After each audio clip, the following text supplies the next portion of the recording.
ऐसे लगते हैं लोग छोटियाँ चेतियाँ बस ये साफ करना मैं तेरा फ्रेम फड़ना तू ला लाना मेरे मुंह ते किथों आनी आ जानी है तेरे मुंह ते भरावा क्यों नहीं आनी पैसे बोलते हैं ओरिजिनल लैंका ठीक है चेंज हो गई दुनिया चेंज हो गई कुड़ी होई ऐसा गिफ्ट देता भरा ने यार क्या माइक्रोफोन में बोल रहे हैं भाई एक ऊपर उठाते हैं माइक है भाई यहां सारी सुनेंगे तुम्हारी आपने बैठ के गाना नहीं पंजाबी में नहीं है आगे नेक्स्ट टाइम फिर लोकल लैग करेंगे बिल्कुल चेंज कर मानी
Hello, everybody. It's the commentary box speaking. It's a warm commentary box speaking. A, B, C, D, E, F, G, H, I, J, K, L, M, N, O, P, Q, R, S, T, U, V, W, X, Y, Z. What did I miss out?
And a very warm welcome again to the Kerava National Cricket Ground here in Finland. And I say a warm welcome in the literal sense of the word, because it's the warmest day we've had so far this year, and it's glorious conditions for cricket this evening.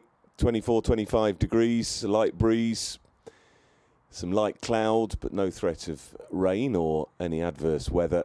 And we have perfect conditions and a perfect set up here at Kerava for the latest match in the Finnish T20 Premier League, which this evening will be between the Bengal Tigers Cricket Club, or the Bengal Tigers Thundercats as they are now named for this T20 competition, and Helsinki Gymkhana playing in their third match of this tournament thus far, having won one and lost one.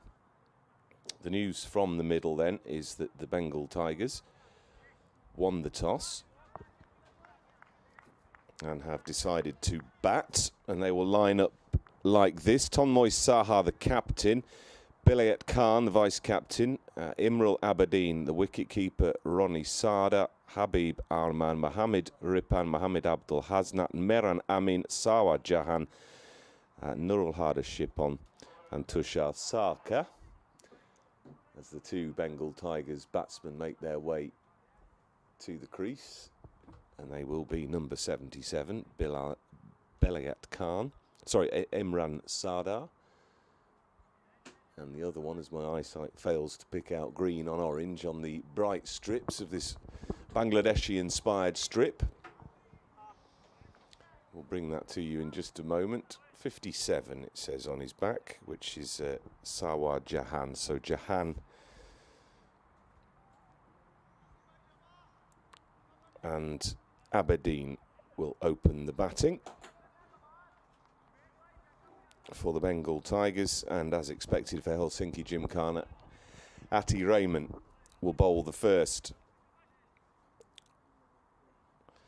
of the overs for Gymkhana. About to get underway. I'll give you the Helsinki Gymkhana team in just a moment, as we're about to get underway with Raymond on that short angled run-up, and the first delivery just driven loosely into the offside point, and there's no run. So Aberdeen and Jahan, the opening pair for the Thundercats. Straight drive, just past the outstretched left hand of Raymond the bowler, and they pick up the first run of the evening. Aberdeen off the mark then. Now we have a left-hand, right-hand combination here. Jahan taking guard now, left-hander.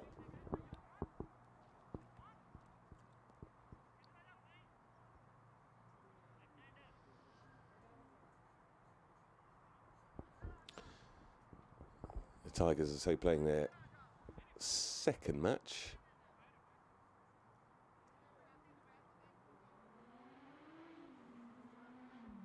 of the tournament so far.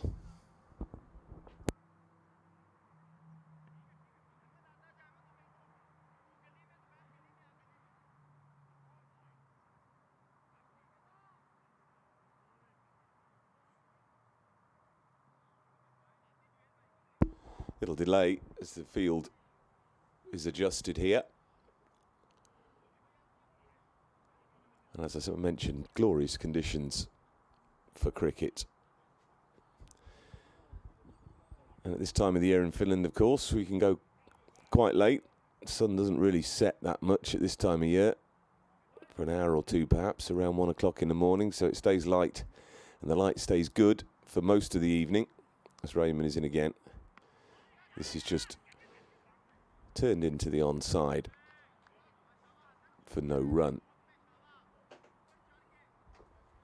Helsinki Gymkhana then, Faisal Shahzad, their captain, Simranjit Brar, the wicket-keeper, Pankaj Saharan, Shahid Gondal, Jalil Ahmad. Back to that in a moment. There's the next one from Raymond again, picked out by the batsman Jahan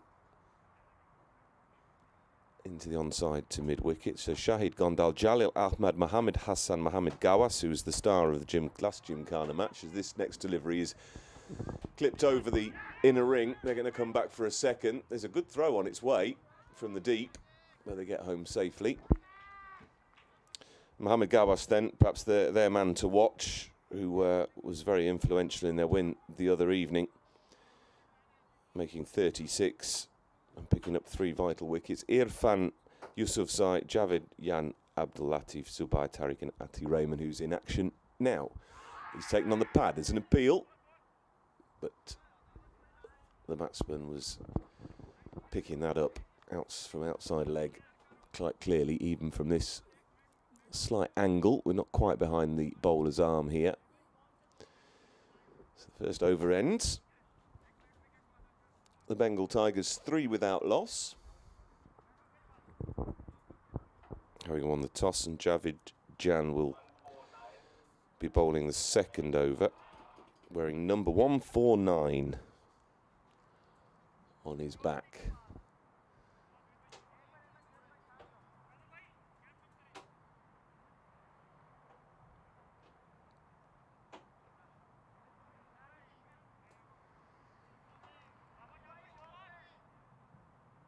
Aberdeen, it will be on strike. The wicket keeper for the Tigers.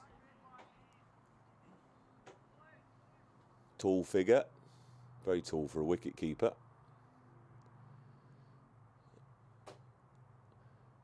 And he swings at Jan's first delivery. Gets nothing on it, and the keeper takes easily.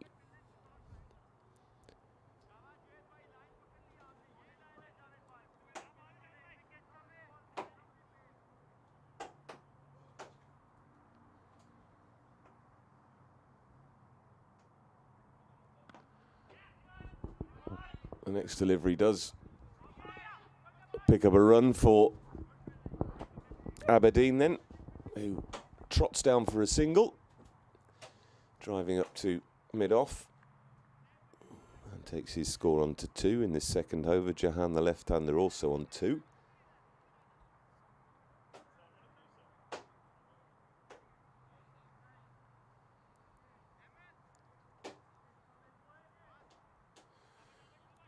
And Javed Jan, with his right arm over, will continue to the left-hander, who defends.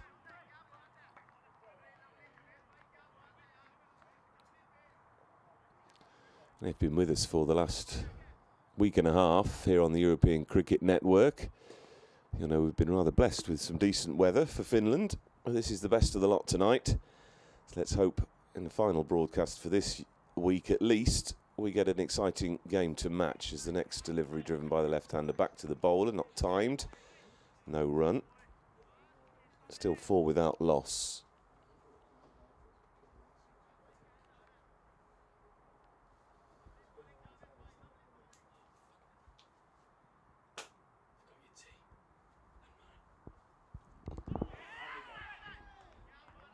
Another dot ball then. And Javed on the mark straight away here. 2 men outside the ring, as allowed during this power play, which runs for the first 6 overs. He's got a long on right in front of us from the scorer's hut here, and he's got a man at deep mid-wicket for the left-hander, who's been looking for the onside most of the time, but on this occasion, prodding forward with a nice looking forward defensive shot into the covers. That's the end of that second over, and the Bengal Tigers Thundercats still 4 without loss. Both the opening batsmen, Aberdeen and Jahan, are on 2.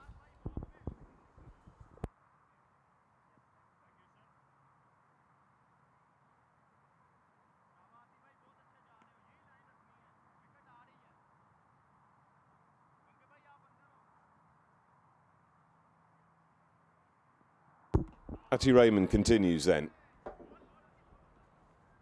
into his second over.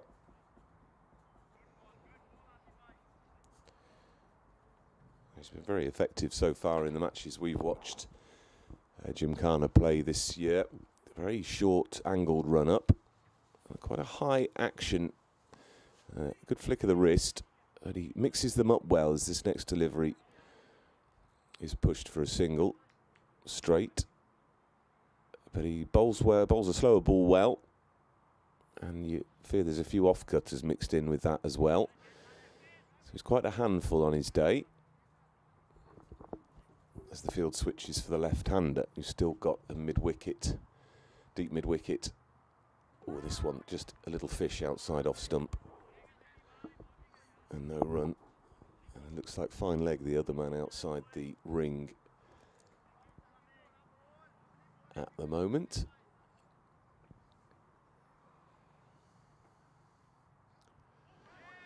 Outside off stump, big drive, but nothing on it again. And Jahan just struggling here a little bit.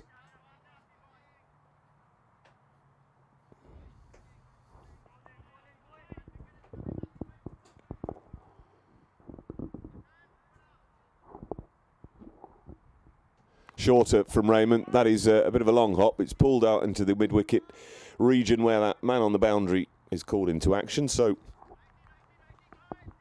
field placement spot on, at least for that delivery. But he'll feel him perhaps missed out a little bit there, Jahan. It was invitingly, or it sat up invitingly for him. Ooh, and Aberdeen just trying to glance that into the offside and just ends up hitting the ball into his pad. So another dot ball, 6 without loss. The Tigers after 3, having won the toss, remind you. So we've had some exciting finishes in the last few matches here at the Caravan National Cricket Ground. It's been difficult to call some of them. A few examples of snatching defeat from the jaws of victory, particularly by FPC against Gymkhana here the other night, as this is a pleasant drive up to mid-off. They come through for a quick single. Good pick up and throw by the fielder, who misses. That fielder, Mohammed Gawas, who is certainly their star player for Gymkhana, judging by his previous performance. Very able with the bat and the ball. And as he demonstrated there, in the field as well. Here's Javed Jan then continuing. This one has gone to Gawas, and having just bigged him up in the fielding department, I'm afraid that's rather nastily slipped through his hands, gone behind him, and they're going to pick up 2. That should have been a fairly straightforward catch. That just goes to show, doesn't it? You should never speak too soon. That really was a sitter, frankly. Aberdeen picks up a couple of runs to move on to 5, 9 without loss. That should be taken 99 times out of 100, if not 100. Here's Javed Jan, big swing by Aberdeen, no run. Through to the keeper, that's very much his game plan. Aberdeen, it seems. See it and hit it. And he's a big chap. If he gets hold of it, it's going to go.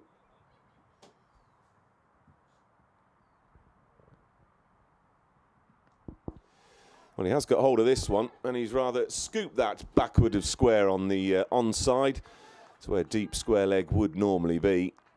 And he just helped it on its way, really. A little pirouette and a flick off the front pad. A couple of bounces.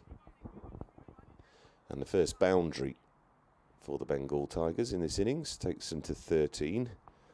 We're in the 4th over.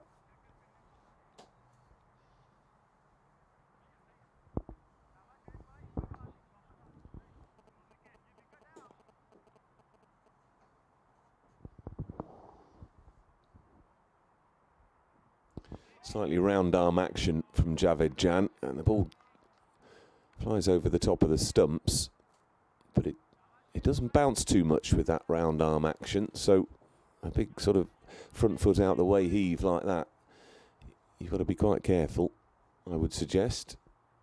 Aberdeen. Here's Jan again. And this one again, he's looking for that onside. Little clip really, which served him with a boundary earlier in the innings, but that time only took the pad and ran away harmlessly. So no run to end the over. 4 down. and 13 without loss, so a steady, unspectacular start. And not a huge amount of searching for the quick single. I don't want to do him an injustice, but perhaps Aberdeen, that's not his strong point. Running the quick singles, perhaps. More of your pinch hitter, I think, as this one from Raymond beats the left-handed Jahan outside the off stump.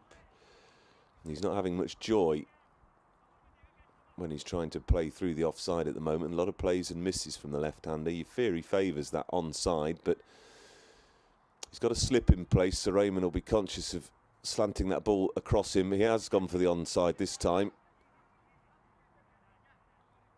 Turning it to square leg for a single. He moves on to 5.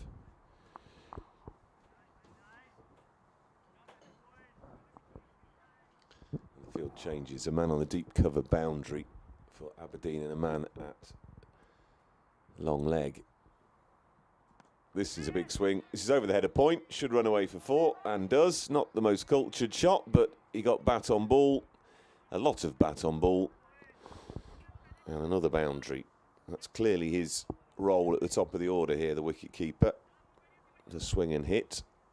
His strike rate exactly 100. 13 to Aberdeen off 13 deliveries. In this, the 5th and Raymond's 3rd of his spell. As a welcome cup of tea arrives in the commentator's box, courtesy of the chairman of Cricket Finland. He gets his hands dirty when he needs to. Raymond again, and he's clubbed over extra cover. It's a bit of a chase for that cover boundary rider, but he's not going to get there. It's another 4. And Aberdeen getting into his swing a little bit more now. 17 off 15. That was in the slot, really. And the innings starting to accelerate just a touch now, as it probably needed to. And he makes room for himself on leg stump. This could be interesting. Chance of a run out.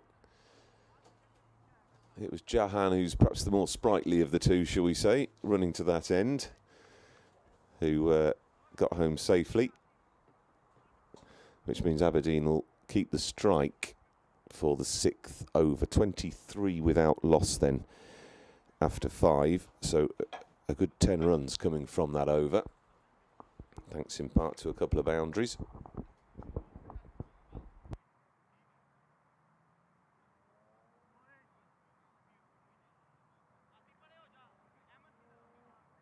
And change of bowling now. Shazad, the captain.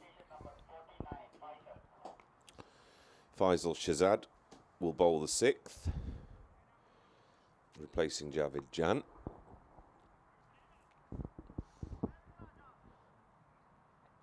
For the final over of this power play. Aberdeen is on strike. And he's had a huge swing at that one. Got an inside edge past leg stump. And it's going to run away, I think, for 4 to the boundary fence. Although it pulls up just inside. And they have to settle for 2.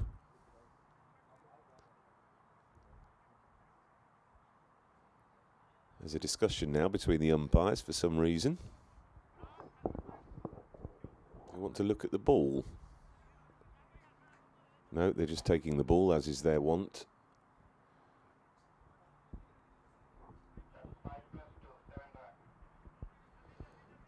Okay, so we have 7 runs given for that. So we have a penalty.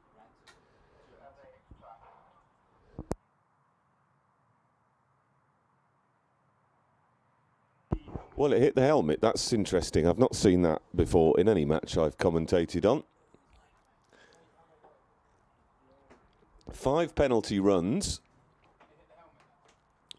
strictly deducted from the bowling side, because the ball, having gone past leg stump and past the keeper, then hit the helmet behind the wicket keeper. They took 2, so they pick up a remarkable 7 runs from that one delivery. There you go. We've seen it all now. Shazad comes in. Big swing over extra cover. This won't make the boundary. They should push for 2 if Aberdeen can turn and make it. And he will easily in the end. And I'm just trying now to see where that helmet is. I can't... Is it still out there?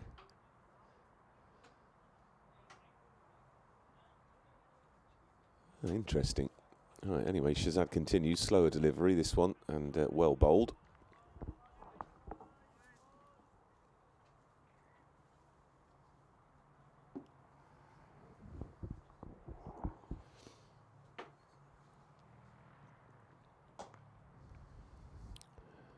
Shazad to Aberdeen, big swing, didn't really know where that was going. In the end, it's gone over the head of third man for 4. That certainly wasn't looking where he was trying to hit it, just trying to hit it, I think. But it's worked out well for him. Aberdeen racing along now, 4 boundaries to his name. He's on 24.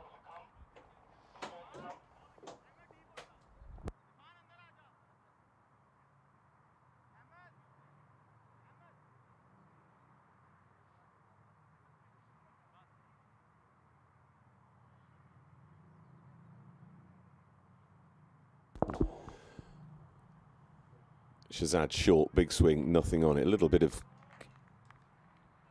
confusion in the box because of that unusual incident where the ball hit the helmet. I'm not entirely sure that that is given as a no ball. It's just a normal delivery, therefore it doesn't, no extra delivery is given or awarded to the batting team.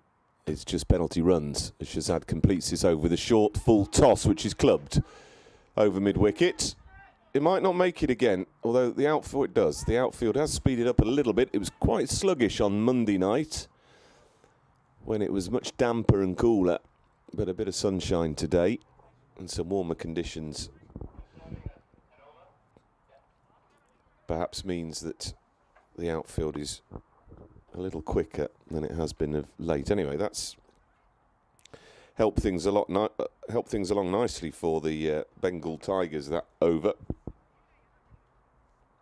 We finished the 6th, 40 without loss, having been only 6 without loss after 3. So that's injected a little bit of momentum into things. And now the power play has ended. We have the customary change of field. As it stands, 3, looks like 4 fielders outside the ring. He's got long on, wide long on. So a rather straight long on and a wide long off. No, this is the left-hander, correction. Wide long on, straightish long off. He's got a man at deep third man and a man on the mid-wicket boundary as Gawas now comes into the attack. His first delivery is defended by the left-handed Jahan, who is still only 5 off 15 deliveries, so he's struggling to get into his stride at the moment. This one just pushed into the offside, no quick single.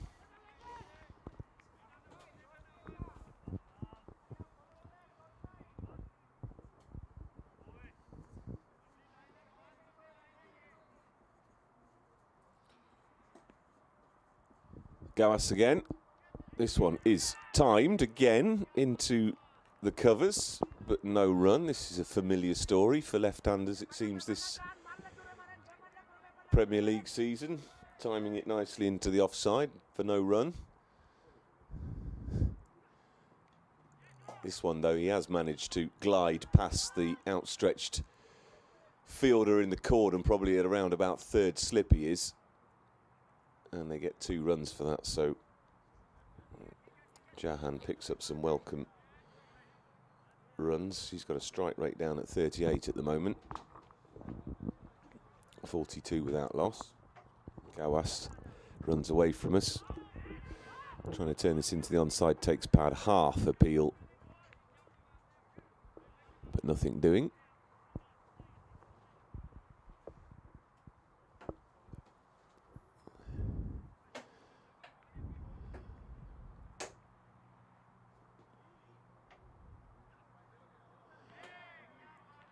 And the final ball of the over is wide of off stump, not called wide.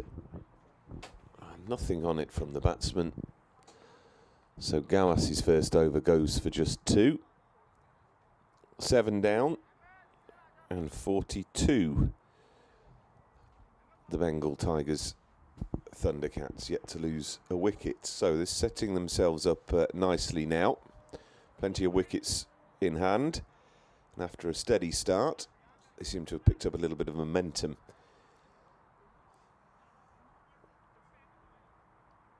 As we have another stoppage now, I think for a change of equipment or something. No, the 12th man, who should be in his yellow bib, races on and then races off again promptly.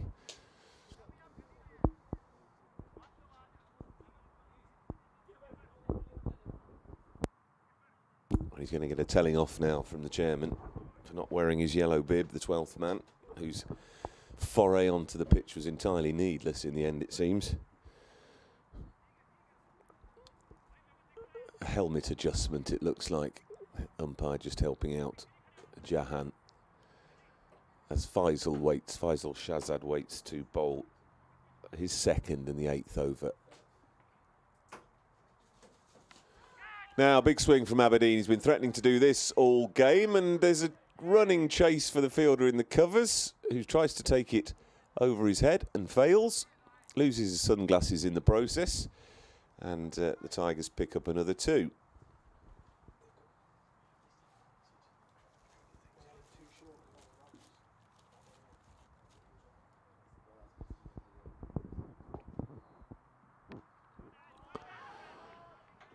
Shahzad feels off his own bowling well. In truth, there should have been a single there, but the non-striker didn't seem particularly interested.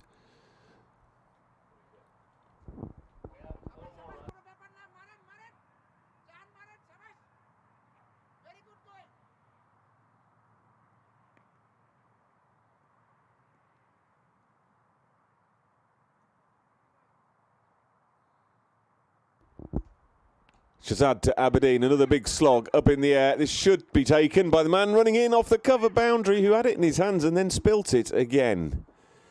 That's... well, he did all the hard work. He seemed to have made all the ground to make it an easy catch. He seemed to have it, and then it just popped out of the hands. So he gets away with it again, does Aberdeen. That's clearly his modus operandi at the moment. 31 off 24 he is, brings Jahan, left-hander, back onto strike. Slight change in the field for that left-hander.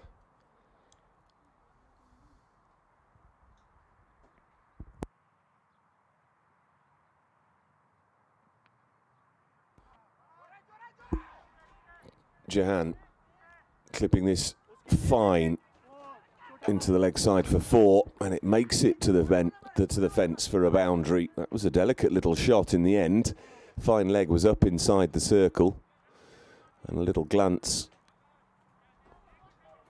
It was given leg byes for, interestingly, so he didn't get anything on it. It wasn't deft. It was lucky, one might say. So he stays on 7, but he'll be grateful of the 4 runs nonetheless.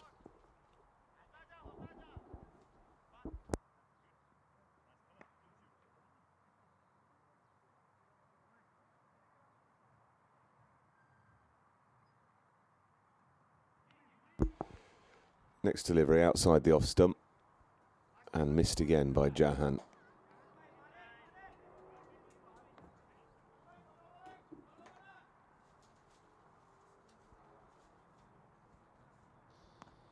This is nice, though. He manages to middle this to mid-wicket for 4 runs. He just seemed to pull that off middle and off nicely, and the ball raced away. The field really has picked up in speed in the last few days. So a nice end to the over for the Tigers. 8 gone, 53. The 50 is up, 53 for no wicket.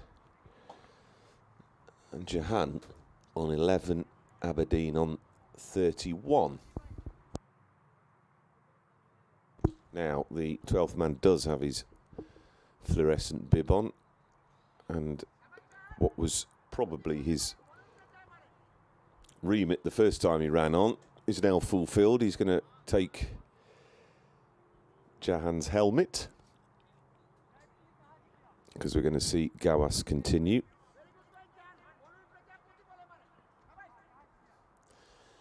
And as mentioned before, if you're just joining us, this is the warmest day of the year so far. Mid-20s today, and a nice gentle breeze. It's perfect, it is, as Gawas continues. Now this has gone miles up in the air. A steepling take by 2 fielders who almost collide, and they've dropped another one. And they come back for 2. So the fielding on display tonight, that's I make 3 drop catches.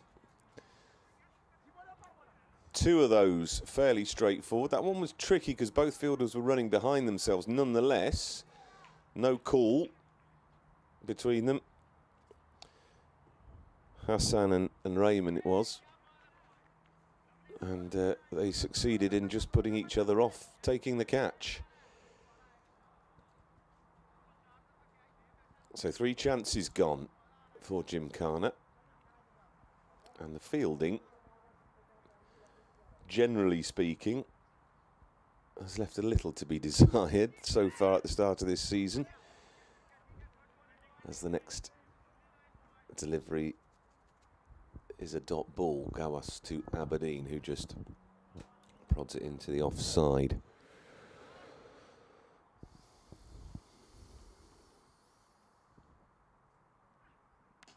He's got hold of this one as Aberdeen. There are calls of catch. The fielder fell over before the ball arrived, and it's sailed over the ropes for 6. So the calamitous fielding continues, I'm afraid.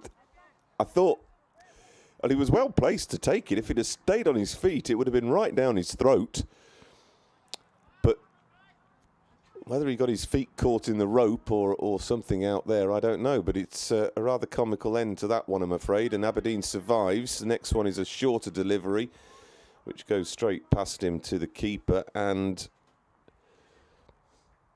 amid all that, Aberdeen continues to accumulate runs. 39 he is now. I want to see the replay of that one. That's what happened next moment, as this shorter ball is hoiked off a top edge, really, over the wicket-keeper's head, and should make the boundary. Although it's not again, it's pulled up. And there's a mix-up. Aberdeen's coming. Jahan is going to the... Sorry, Jahan was running to the striker's end, thankfully, one might say, and he got there fairly easily in the end, and they pick up... Was that 3 off that delivery? So it's all happening out there. It's rarely not entertaining as the 9th over ends, and the Tigers 64 without loss now, so they're going along nicely. Not helped by, at least by my counting, 4 dropped catches, although it's tough to call the last one a drop catch because he actually didn't get there to catch it. He fell before the ball reached him. So does that go down as a drop catch? You don't have to get hands to it for it to be deemed a catch or a dropped catch. Right, I've got a change of bowling now for the 10th over. This is Jaleel Ahmad to bowl his first. Number 1 on his back. Oh, he's got a very fine leg. Man on extra cover boundary, man at deep backward point, and a man on the mid-wicket boundary who's immediately into action, as this is clubbed into the onside by Aberdeen, and he's content with a single.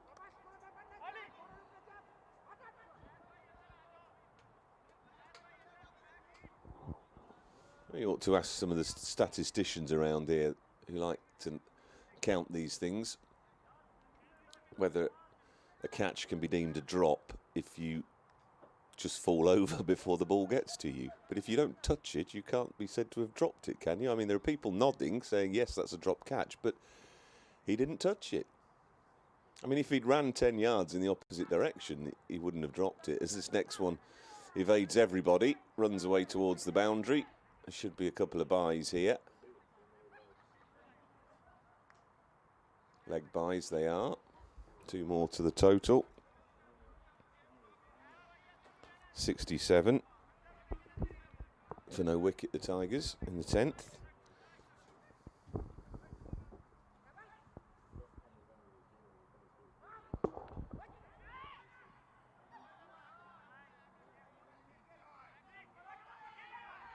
Well, there's confusion again, and they're going to get an overthrow. Having refused what might have been a single in the first instance, they are helped in their cause by an overthrow. The cricket chairman, or the Cricket Finland chairman, has joined us in the box. I'm going to ask him his opinion on this. He's a man, he's a font of all knowledge when it comes to cricket. An opinionated man, as he says so himself. Not so wrong. Just watch number 1, Jalil bowl the next delivery, and this is glanced down to third man for a single. The inverted commas dropped catch, where the guy on the long on boundary fell over just as the ball was approaching him. Would that count as dropped catch? Discuss. Did he get anything on it? No. I didn't see it, so. And he's gone up in the air, this one. It should be caught, but no, it's not. And again, that's the 5th. Again, is that a drop catch? He didn't get anywhere near it, but perhaps he should have done. You'd probably say more like just a chance not taken, perhaps, could be the one way to. Jahan survives. He's on 13. Into the 10th, 70 without loss. I've never seen that before. 2 things I've never seen. There's the next one. Oh, this should be out. He's given, you can hear the nick from here, and Aberdeen just trying to club that into the offside. A clear noise off Jalil, and their first wicket finally falls in the 10th over. Aberdeen goes for a very useful 44 off 33 deliveries. So the first wicket down in the 10th, 70 for 1. So we saw a hit helmet, 5 runs penalty. The second one this week. Okay. That was the first one I'd ever seen as well, on the commentary that I happened to be doing at the time. Which was interesting. And then the guy falling over before the ball actually reached him, which I've not seen before, which is rather interesting. Dodgy shoe footwear on, or what? Perhaps you ought to have a look at the outfield there. But it seems in great condition, having played on it yesterday. There's no potholes or anything in this place. It's glorious to play on. In fact, the inner ring was relayed, wasn't it, just before the season? Verticut and reseeded, and then top sand. I'm apparently advised. I'm just going to, none of that means anything to me, as Huda is the man that comes in to replace Aberdeen. Huda Shipon. There we go, number 3. So what were those terms you were using there? Reliably informed by all people that know things about grass that it was verticutting as the first part of the process, which basically takes strips out of the organic matter, which is the thatch in the surface. Thatching, thatching, and then there was a reseeder machinery, which is the fanciest piece of machinery I've seen on this field, which basically planted the seeds into the gap, into the holes that this verticutter had actually made, and then top sand. You can see every now and then there's still a bit of a puff of sand because we only did it a couple of weeks ago, and that's what it is. It's not quite. Here's Raymond, short delivery, left-handed pull into the onside. Finally, they take a catch, and Jahan perishes The sixth attempt at taking a catch by the Gymkhana fielders, and well, he's gone for a rather stuttering innings. 13. Gawas, I think it looked like. Yep, 34. Catch. Gawas taking the catch finally, having dropped a sitter earlier on. So finally Gymkhana find their catching hands. And the second wicket falls in this 11th over. So Skipper 75 coming in. a little flurry of wickets. Yeah. Tonmoy Saha, the batsman, coming in at 4. I could do with some of those verti-cutting and aerating and things on my lawn. So yeah, well, we've been putting it off for a while, to be honest, and then decided before the government's corona decision, actually, of relaxing lockdown, that we were going to do it, as it was in the original budget before we had to do the corona budget, and it was already 3 years overdue. It was getting spongy and thatchy and all sorts of other things. So. Well, it's in fine shape, as no doubt you can see on the pictures you're watching on the ECN network, and having played on it last night, it's very pleasant indeed to play on, and it seems to have sped up a little bit this evening, or at least the last day or two. It was very slow, the outfield on Monday. It was a very damp day then. This one is an appeal for LBW, but looking to go down leg side, I think, to me. Huda, the man on strike. So we've got 2 batsmen at the crease on 0 at the moment. So now's the time for Gymkhana to pull things back a little bit, having not excelled themselves in the field. Short delivery down leg side, called a wide. It's noticeable the speed at which the ball has travelled tonight. Yep. I mean, it is 25 degrees, as I say. Amazing the difference it makes. Yeah, no rain. The last, 24 plus hours, and another mow this afternoon. Clubbed over the... Oh dear, some more comical fielding. Clubbed over the fielders on the offside, and it went to the cover boundary fielder. It bounced. He didn't account for the spin, it looks like, and it's bounced over his head and gone for 4. So we're seeing it all tonight. Yeah. They won't want to watch this back on the replays, I don't think. Well, perhaps they should. Well, perhaps they should indeed. Raymond probably not too happy with that, because that's damaged his figures a little bit. 1 for 20 now in his 4th. And the captain's intervening with a change of field. Probably bring on the 12th, 13th and 14th man if he had one, I think. You know, a big pair of those mitts that you see people brandishing at baseball games. This one is taken on the pad. And they race through for a quick single, quick leg by. 75 for 2 in the 11th. Reminder that the Tigers won the toss and opted to have a bat first. And who wouldn't? I think every toss won so far. The teams winning it have opted to bat first, as this one is a good Yorker delivery, which is dug out. The batsman doesn't know where it is. They get no run. Am I right there? Every toss won. The teams have opted to bat, I believe. I think so, Richard, as you've already corrected me once this evening on my dodgy stats, so maybe I'm not the right person to ask, but I think as far as I can recollect, then that's the case. Yep.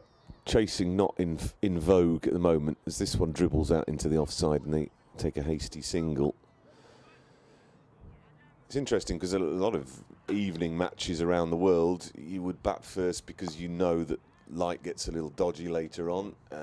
Maybe a bit of dew creeps onto the grass, which makes it difficult for particularly slower bowlers to grip the ball. But I mean, when we get a day like this in Finland, it's dry, it's perfect temperature. I mean, there's playing on the T20 after it this evening. you could. I mean, you could go on to midnight, couldn't you, tonight? Yeah. Well, there's a thought. I'm not sure that the local residents might be entirely happy with that, but it's a thought. Right, so 11 overs gone. 77 for 2. And Ahmad Jalil will continue to bowl. He's very gentle off spin, off a couple of paces. Big swing, he's middled that one, and it's gone, raced away to the square leg boundary. A terrific shot, sort of slog sweep really from Saha, a very talented player, national team player. And that flew off the bat. So the Tigers going well here, just past the halfway mark. They'll be looking perhaps for around the 150 mark. The highest, trying to get out, I keep firing these questions about stats at you, but the highest score we've had so far is around the 150 mark, isn't it? So yeah, I think so. We had a 140. Did we have a 149? I think we had 148 last night. And you were 148 last night as well. I think Helsinki got 149 in one of the games last week. Just interestingly, having played in that match last night, we were talking about what would be a par score. 149 was thought to be there or thereabouts. Big shot, steepling shot, gone miles up in the air. It's going to fall between two fielders, so not a chance necessarily, but another cause for frustration for the Gymkhana fielders. They pick up 2 runs. Might be me, but I mean 148, 149, 150 seems very, very competitive on this, I think. We'll see as time goes on. The next one is going to be a cheekily taken single into the offside. I think certainly as well, Richard, this time of the season with as we know, practically no pre-season whatsoever. I think at this moment in time, 150 feels a good, probably slightly above par if you'd ask me at this moment. Another month or so, then perhaps. Having said that, we did our best not to defend it last night. Almost. Quick single. And underarm shy at the stumps by Hassan. They get through safely. Another run. Yeah, I mean, that felt like a good score for us yesterday. We made hard work of it, defending it, finally getting home by just half a dozen runs or so. Oh, short delivery, long hop. This should be dispatched, but dispatched only as far as the fielder. What can he do with it? Well, he gathers cleanly, which is worth a round of applause from the bowler. And it's just a single. But just again, of course, as the summer goes on and the more it does speed up, then one question I did want to ask, we are broadcasting and very happy to be broadcasting these matches to the world. The use of just one end, is that purely for the broadcast purposes? And will the matches, say, for example, in a weekend that's not broadcast, be using both ends? Because that will make a difference, won't it, I think, to the score? I think there's that one as well. It'll, I think going back to the initial part of the question, I think as we said on air early last week with the chaps at ECN, this was rather last minute thing with Finland restarting the season and not too many countries doing so. So I think we put plans together at relatively short notice, and initially the camera setup plan that we had was to sort of facilitate this as simple a production as we could, which meant then using the one end. So I think to answer your question, we will be continuing. Probably have a short period of time. If I asked the groundsman, he'd say that we'd use the other end for a week or so that this end could recover, and then we'll use both ends again. Just to tell you, Saharan is into the attack now, and his first delivery is a long hop down leg side, turned around the corner for 4 runs. Yeah, I mean, thankfully it hasn't been too damp, so the run-ups aren't in bad nick at all. But you're right, the groundsman would like to see people coming from the other end. Of course, that to the majority right-handed batsman would mean the onside is going to be down this slight slope we have here, which would perhaps increase the scoring rate somewhat. For us left-handers, of course, we're quite happy as it is. Thank you very much. Here's Pankaj Saharan, full toss, driven to mid-off. Single. Going back to your stat question early on then, Richard, your Empire score yesterday was actually the highest score so far, 148. The Helsinki score that I remember was 145. First game of the season, so. And they both felt decent scores. In the midst of it, we felt we were rattling along. This one is another misfield in the covers. They should come back for a second. They are going to. Ooh, this could be close. He's got home, though. Almost looking like he's overvaluing his arm there, wasn't it? As if he was daring the batter to take a run. Yeah, it's like, and then he did. Hesitation, as if to wait and see, which is not a bad tactic, actually. But Saha got if you've got a rocket arm, perhaps. But so Saha moves on to 9 now.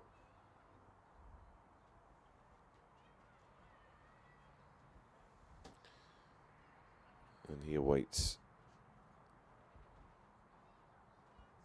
Pankaj Saharan's next delivery. He's got a slightly off, almost like he's bowling off the wrong foot. A slight hop in his delivery stride as that delivery is called wide, which is quite disconcerting, I find, for a batsman.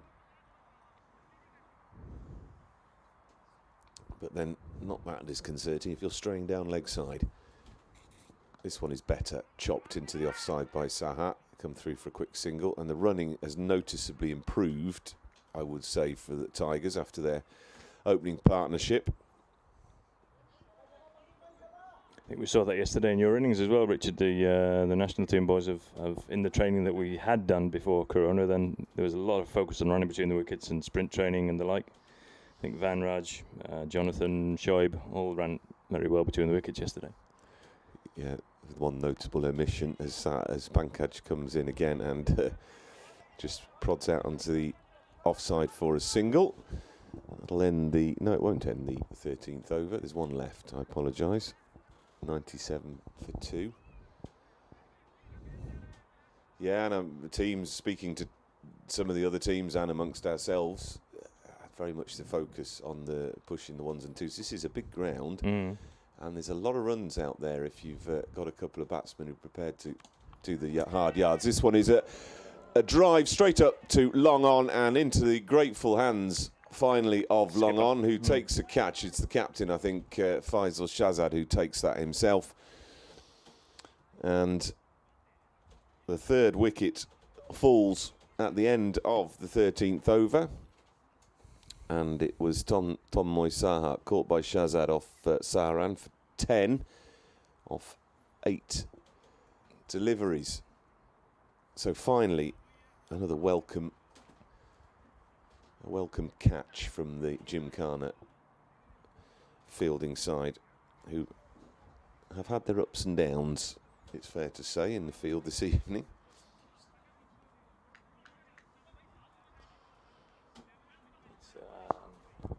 So 13 gone, 97 for 3, 10 coming off that last over. Number 16. And Mehran Amin looks like the chap taking his place at the crease. Difficult to pick out the green numbers on the back of the sort of spider web. I say spider web shirt. I guess it's supposed to be tiger stripes, isn't it? In keeping with the Bangladeshi theme of the Bengal Tigers. Camouflage numbers. It is camouflage. New shirts on the way, we're reliably informed. In the beautiful orange and green colour combination that we're enjoying tonight. I don't know.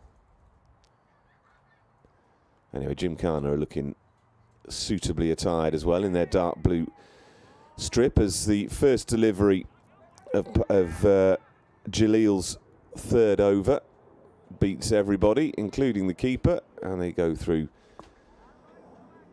4 byes, 2 of them.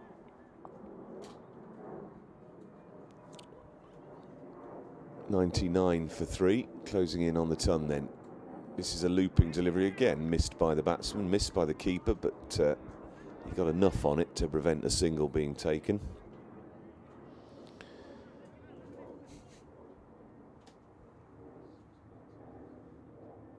Again, some air to that delivery. There's an appeal for a leg before, and he's given. So Jaleel does the trick then in this 14th over. He's picked up the Bengal Tigers' 4th wicket, and it's Huda, the man. No, not Huda, the man who's gone. Amin, who hasn't troubled the scorers, facing just 3 deliveries. He's gone for a duck.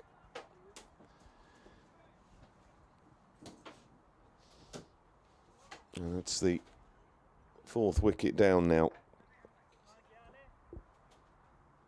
Number 13 is the man coming to the crease, Mohammed Ripan. So after a good start, it was a slow and steady start. Then there was some pace injected into things between overs, say 4 and 10. And they're still on course for a decent score, perhaps around that 140, 150 mark, even a little bit more perhaps if they carry on at the projected run rate. So this could be the top score so far of the season, but they're starting to leak a few wickets at the moment.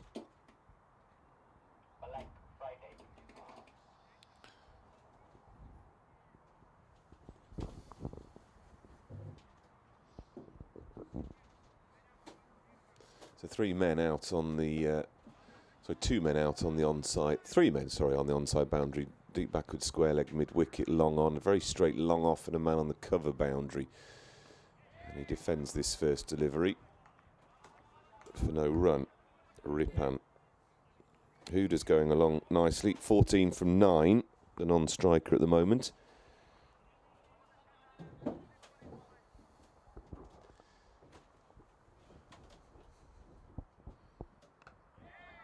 Watchful, no, sent back. A yes, no, sorry situation there.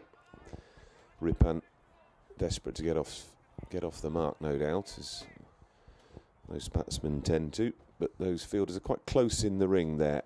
Very short extra cover. Which is a good position, I find, in this game. This one is just lobbed really over the infield. Man comes in off the cover boundary to field. They only pick up a single.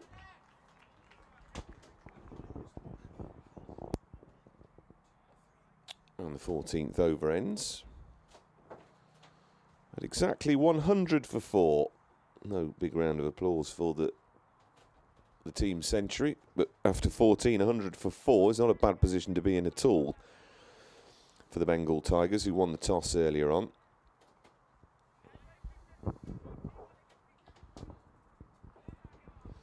.99, Pankaj Saharan will continue.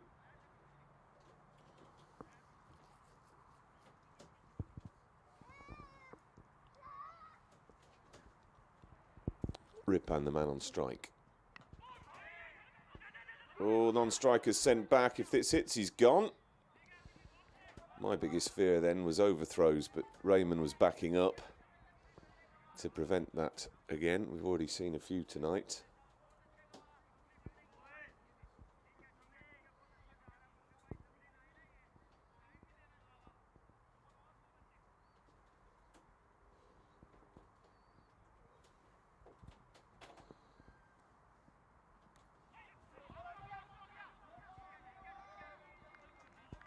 Again, no run, and there's the bowler following through to field there with the classic bowler's habit of, which you don't actually necessarily need on this, of jumping over the mode strip in the middle, which we should point out, no doubt you can see from the pictures, is artificial, of course. This one is a full delivery, taken on the full, and again a mix-up. There's some poor calling going on out there. That possibly would have been a single if they both set off at the same time, but they both changed their minds, I think, at the same time. And again, it's a dot delivery, 100 for 4. The score remains in the 15th over. And we've got pleasant weather forecast for the rest of the week. Sadly, no more games to broadcast on the ECN network for the rest of the week. But watch this space. There may be more to come. And it would be delightful, wouldn't it, if we could showcase a bit more of the cricket later on in the season.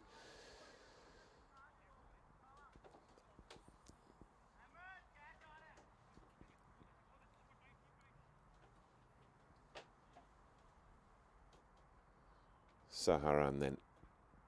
Oi, uppish drive to that man at short extra cover, who hurls it at the stumps, breaks them, and is grateful not to see the ball ricochet away for another overthrow.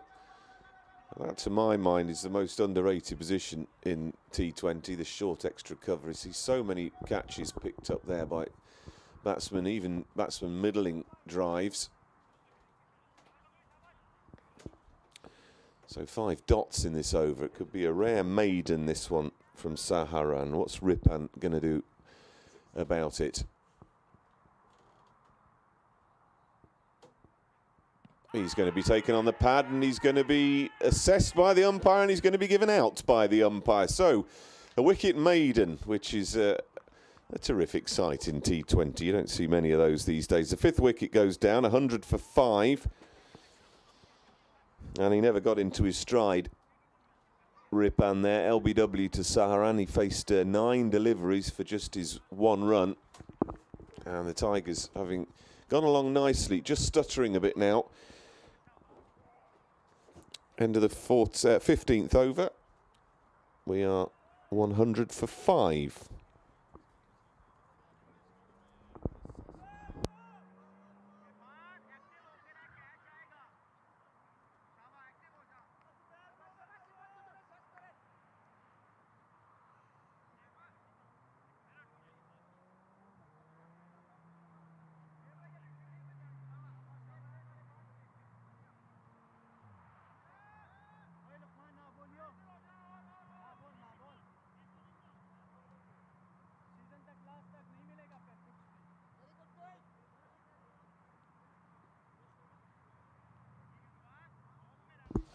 Huda should be the man on strike, who's on 14 now at the end of the over. Arman is the new batsman. Arman, yes. Habib Arman. Oh, what's happening here now? Mis-stumping. So, things starting to happen now. Having gone along very nicely. They're stuttering a bit now, the Tigers. That 160 or 150 looks a long way off. Jalil is continuing, by the way, the bowler, into his final over of his 4.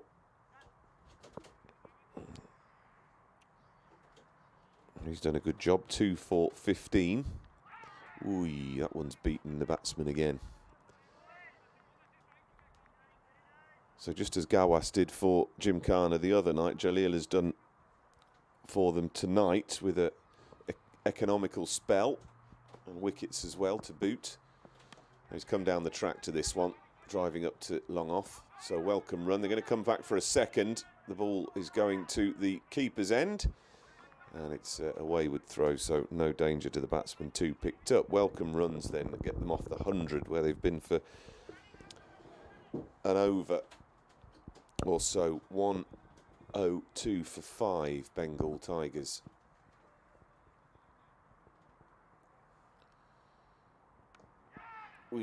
Clipped a short mid-wicket and almost a chance.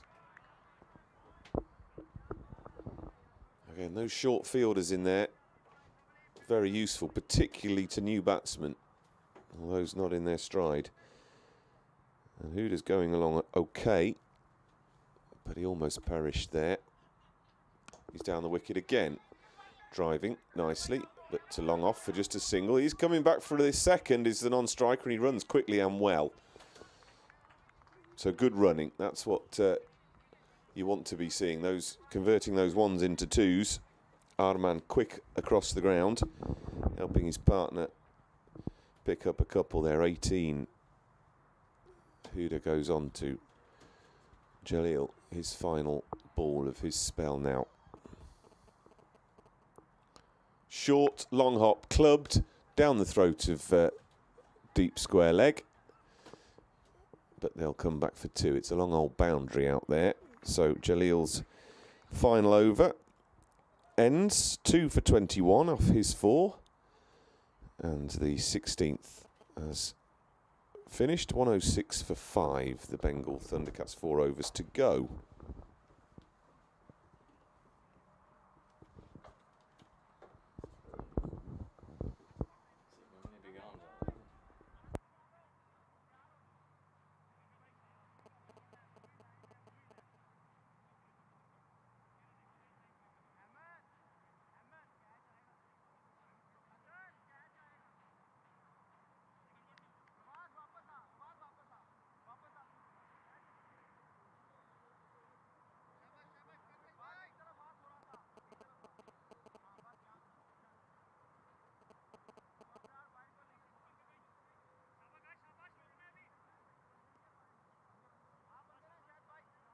Right, Saharan is going to continue 17th over now. He's 2 for 10 off his spell so far. Huge head up in the air swing, which balloons over the head of point. And the fielder on the cover boundary picks up the comeback 4-2. Saharan 2 for 12 into his third over now. Arman off the mark with that 2.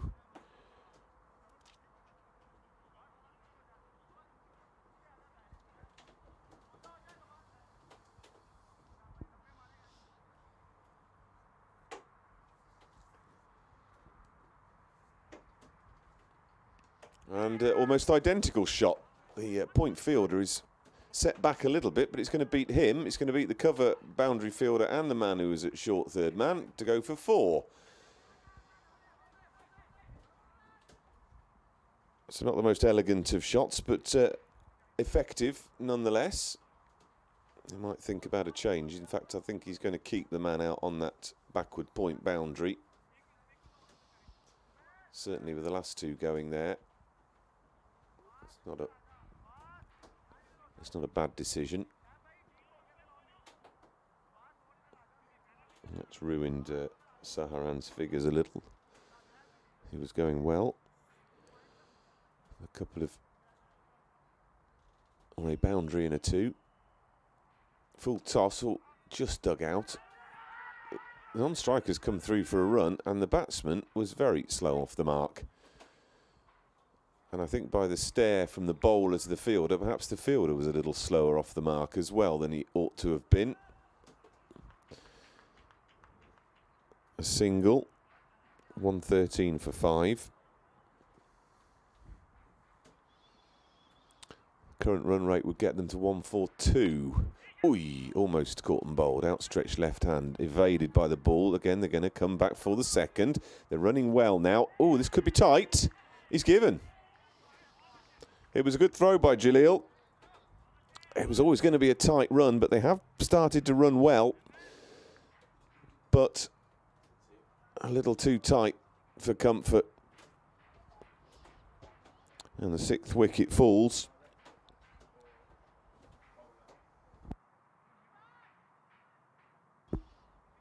Number 1, Jalil Ahmad with the pick-up and throw there.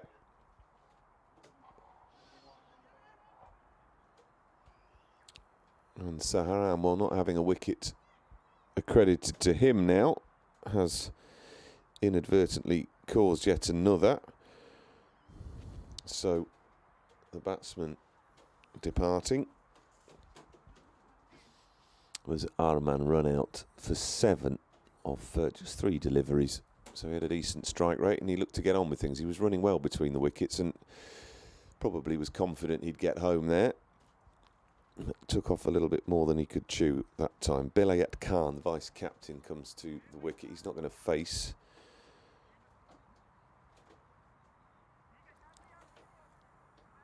Huda, who's on 21 off 16, will be the man on strike.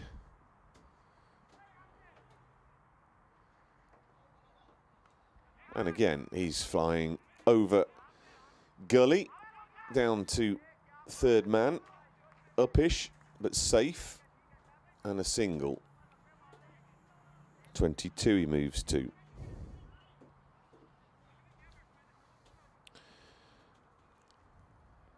Belayat Khan with his yellow cap on. We've got a blue cap and a yellow cap on green and orange strip out there, so it's a colourful sight. As the first one is just dabbed into the offside for a single.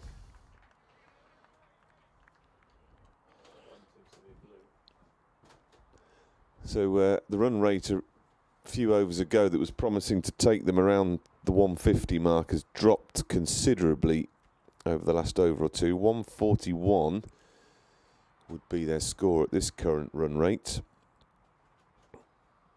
17 gone, 116 for 6. Not too bad an over that one, despite the wicket, 10 coming from it. But 10 off the next 3 would take them to 146.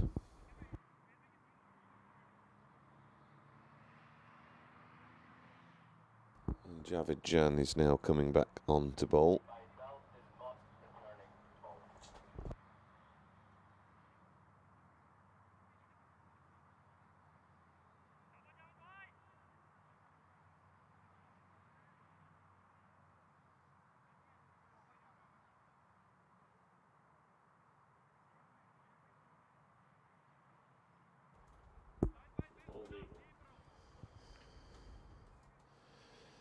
So Jan continuing, or returning I should say, his figures so far, 2 overs 0 for 8.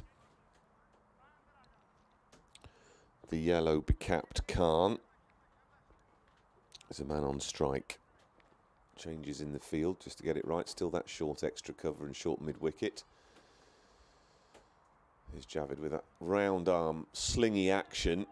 He's appealing for something, I'm not quite sure what, as the ball squirts away down to fine leg. It seemed to come off bat. Has it gone? No. He's coming back for his 4th, the batsman, but sent wisely back by his partner.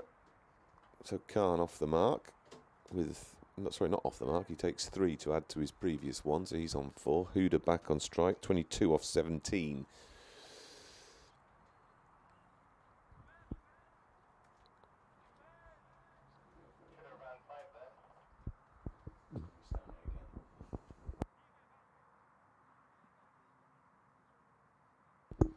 Right, fine leg, or man long leg comes around to very fine leg as Jan comes in again. This one's short and outside off stump, a swing and a miss. No run.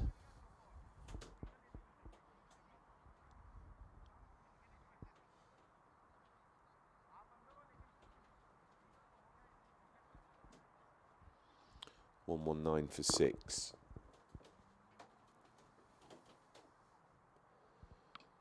Shorter. Clipped into the onside. There should be 2 here. As the man at short mid-wicket races back to pick it up. Good throw in the end, but they were home safely. And a comfortable 2 it is. 2 more to Huda, 24.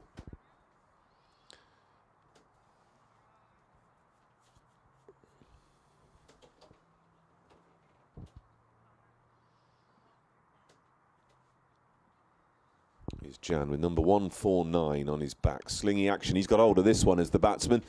Now then, who's under this? No one except the fence. And has it carried for the maximum? The umpire is asking the opinion of the fielder, who's always going to say 4, isn't he, of course. And this might have been a lost ball as it's bounced over the fence. So 4 runs, a big shot, and he did get hold of that from Huda. 28 he moves on to now after 20. And there'll be no doubt a little delay in proceedings as they go searching for yet another lost ball. And yet another boundary rider not on the boundary. Yeah. So if he's going to give that away for 4, that means where he should have been standing was on the boundary, which means he should have either stopped it or caught it. Instead, we've seen a 4, not a 6. Well, that is and has been a feature. Again, something that we've talked about. Coming off the boundary rope. You know, walking in is always a good thing to do if you're fielding on balls that are hit along the ground, but you want to be starting perhaps from behind the rope to get yourself some momentum, because, as you say, the worst thing for a fielder out in the deep, particularly those at long on and long off, is to start backpedaling, because then, I mean, I remember taking a catch last season and wobbling back over the rope and giving away a 6, but of course you can't watch your footing and the ball at the same time, so you're better off just staying where you are, I think. Yeah, I think so too, Richard. It's we see it all the time. The skipper puts your man right out back on the boundary, and yeah, sure you can try and cut off the 2 if that's going to be the case. But as you said, you've got to start from probably just outside the boundary rope and then judge it. I mean, the guy should have been reading that one back onto the boundary and taking what would have been a relatively easy catch. I don't know what he was doing out there. I might request perhaps from the umpires for a replacement ball as the Gymkhana players disappear behind the bushes for to explore for this ball. So we'll have a little enforced break in proceedings here with the score at 125 for 6 in the 18th over.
Well, after that enforced hiatus, for which we apologise, we had a lost ball over the fence. The umpires have located a replacement one, so we're about to get back on with things in the 18th over now, 125 for 6.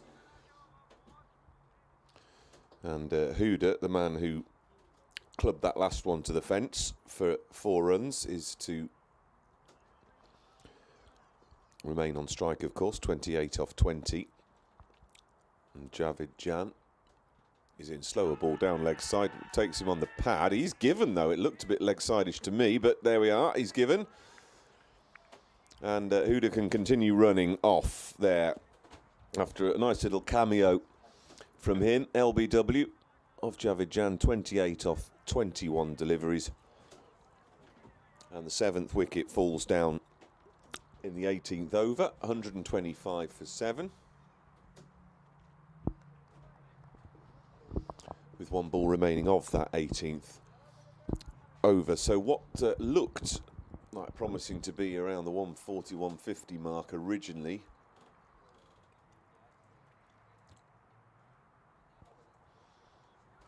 is still possible, of course, but this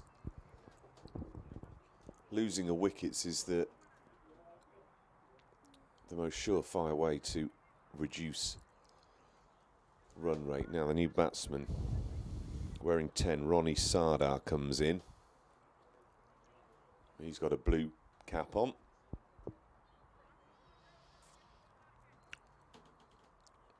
As most of the Bengal Tigers players have, but only the non-striker Bilayat Khan breaking ranks with a natty lemon coloured job.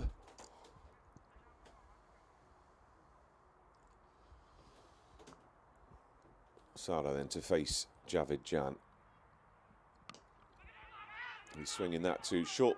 Ooh, extra cover. Sets off for a run, a fumble by Saharan in that position.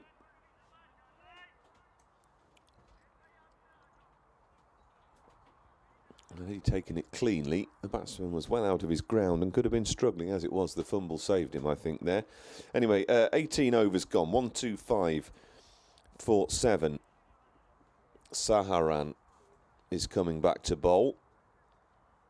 His final over of his spell. 3 overs, 2 for 20, including a wicket maiden.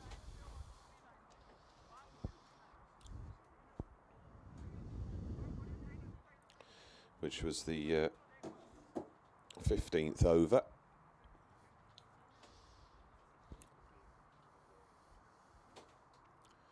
As bright sunshine bathes the Caravan National Cricket Ground here, still in the early to mid-20s. Very pleasant evening indeed for cricket as the batsman comes down the crease to drive up to extra cover. It's just an easy single though.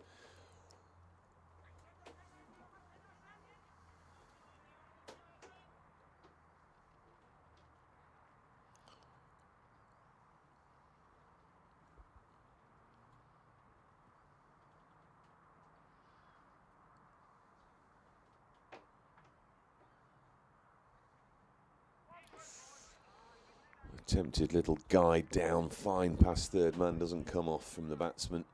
So it's an unwelcome dot ball. Sardar, the man on strike, Ronnie Sardar, yet to get off the mark. And you think they've got to push for the 140 mark, really, which, as we were discussing earlier, should be competitive. This one is chipped over the bowler's head, and there's a chase for both the long on and long off fielders to come and pick it up, and that chase allows them to get back for 2.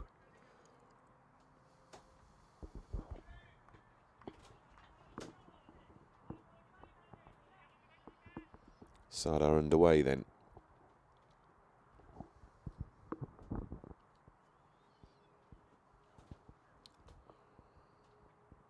Big swing and a miss from... Oh, there's good. I thought for a moment going to be a cheeky little single taken from a misfield, but they thought better of it, and probably wisely as well. They are 7 down, and still 8 deliveries remaining. So making good use of those could get them to the 140 mark. Steps outside off to try and club this into the onside. They go through for a single. The keeper picks up and hits the stumps, and he's effected a run out there very well indeed. So the 8th wicket goes, and it's Khan, the yellow becapped Khan, who is on his way now after making 5 busy little runs from 3 deliveries. He's looking at his elbow as he walks off, perhaps diving for his crease. If you dive awkwardly on that artificial surface, it can cause some nasty burns, as I can testify from experience.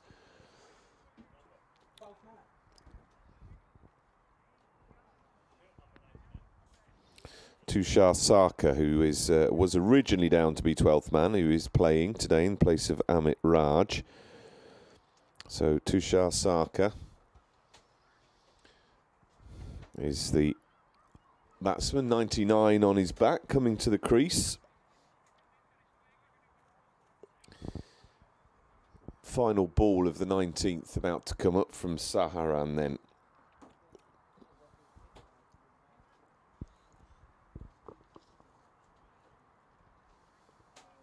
Run rate 6.8 throughout this innings. Saharan comes in then, and a slowish delivery, just pushed up to short extra cover. Oh, direct hit, excellent fielding by the captain. He's given, and he's gone. Facing 1 ball, trying to steal a quick single, and some terrific fielding from the captain, Faisal Shahzad, at short extra cover. The pickup was clean, and on his knees, he flung it at the stumps. And he's caused yet another run out. So that desperate chase for quick singles at the end, perhaps undoing the ambition of reaching the 140 mark for the Tigers. They're 9 wickets down now, with just 1 over to come. 19 gone, 128 for 9.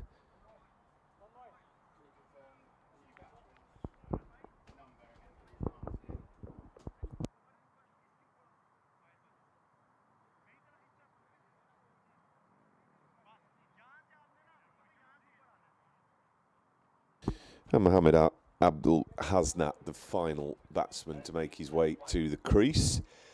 The Tigers will want to see out their 20 overs here. 6 deliveries left to try and post the most competitive target they can. And Faisal Shahzad, the Gymkhana skipper, is returning to the attack, and he's taken in first ball. So 2 first ballers. And that's the end of the innings. A little tickle, obviously, on the bat, through to the wicket-keeper. And the Bengal Tigers innings ends after 19.1 overs on 128 all out, meaning that Gymkhana will have 129 to chase when they resume after the break. So a mixed bag of an innings really there for Bengal Tigers. They got off to a slow start. They were only 6 after 3 overs. Then a little bit of pace was injected into things, and the wicketkeeper Aberdeen in particular, some lusty blows got their juggernaut underway, and they by a 7th over, 8th over, past the 50 mark. 70 for 1 after 10, 77 for 2 after 11, so in a good position. But as always in these T20 matches, or any cricket indeed, a clatter of wickets slowed things down considerably, falling from 97 for 3 in the 13th over to 128 all out. They've missed an opportunity perhaps there to post a decent target. I mean, this will still be competitive and easily defendable, but it's not what perhaps they would have had their eyes on throughout the innings. So 129 will be the target for Helsinki Gymkhana when they resume in around 10 minutes time or so. Look forward to seeing you then.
Welcome back to the Kerava National Cricket Ground. We're about to get underway and see the reply of Helsinki Gymkhana to the Bengal Tigers 128 all out.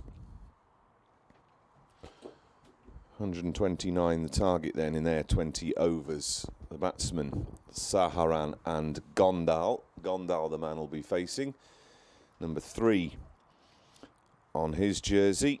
And the bowler to open for the Tigers will be the captain, Tanmoy Saha, as he runs away from us now. And the first delivery is outside off stump, through to the keeper, and there is no run. So Saha, Belayat Khan, Imral Aberdeen, Ronnie Sardar, Habib Arman, Mohammed Rip and Mohammed Abul Hasnat, Mehran Amin, Sawar Jahan, Nurul Hardashipon, Tushar Sarkar is the Bengal Tigers lineup for you. Saha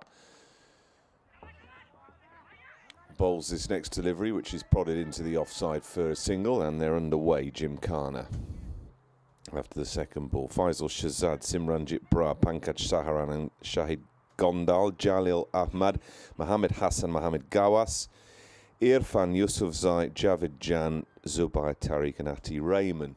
The Gymkhana lineup.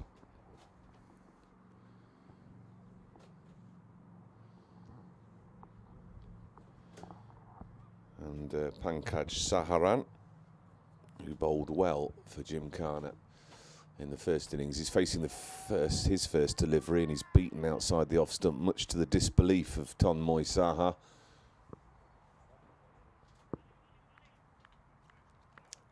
He's got it's probably a second slip in place.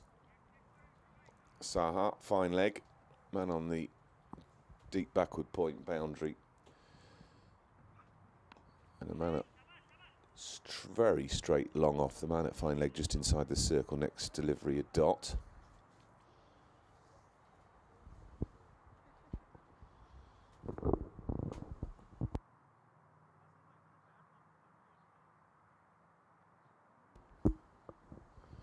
Saha in again, a big jump as he approaches the crease. Pulled into the onside, no run though.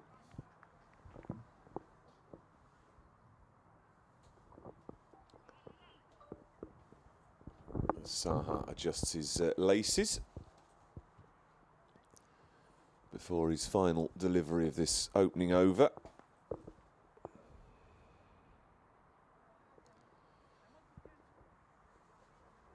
He runs away from us again. Saha, slower delivery. This one is edged and dropped by the keeper, put down. The second slip had a nibble at it as well, but it's raced down to fine leg, and they'll pick up a couple. So, an eventful end to that first over then. 3 without loss. Gymkhana in pursuit of 129.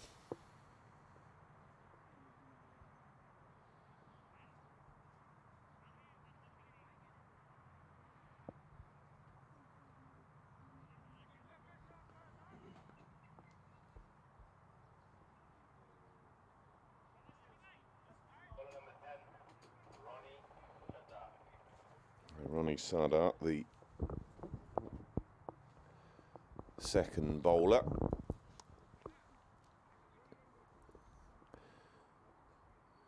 For the Bengal Tiger Thundercats, as they're known in this T20 competition. Gondal on strike, he's on 1.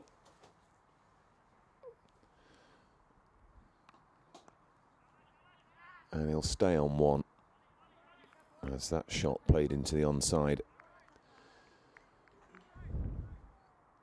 doesn't garner a single.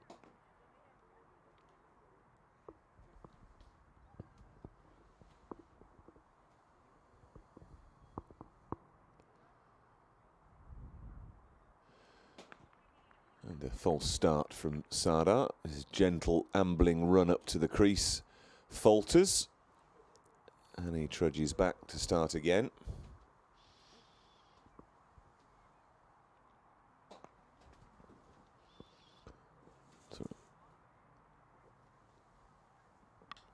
A big swipe over the head of point, and the fielder on the deep backward point boundary had a dive at it, but one of those awkward ones where it landed right in front of him, and he didn't get enough on it to prevent it bouncing over the rope and into the ditch down there, which is home to a lot of lost balls. Let's hope we've not lost another one, having already lost one on the opposite boundary in the first innings. No, they've retrieved it quickly enough. Let's hope it's not too wet either, because there is a bit of a ditch down there.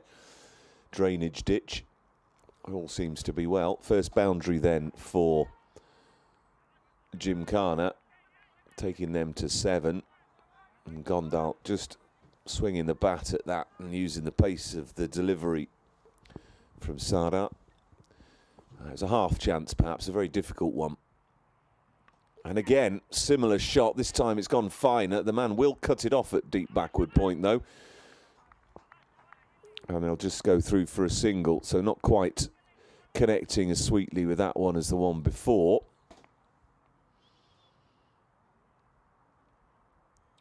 And the man at deep backward point in action early on here.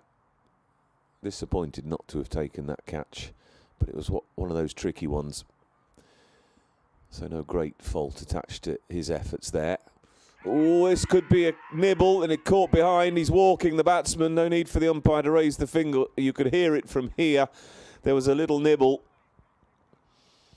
And that's the first wicket down. Pankaj Saharan has gone. Caught by the keeper Aberdeen off Sardar. 2 runs to his name after of 5 deliveries. The first Gymkhana wicket falls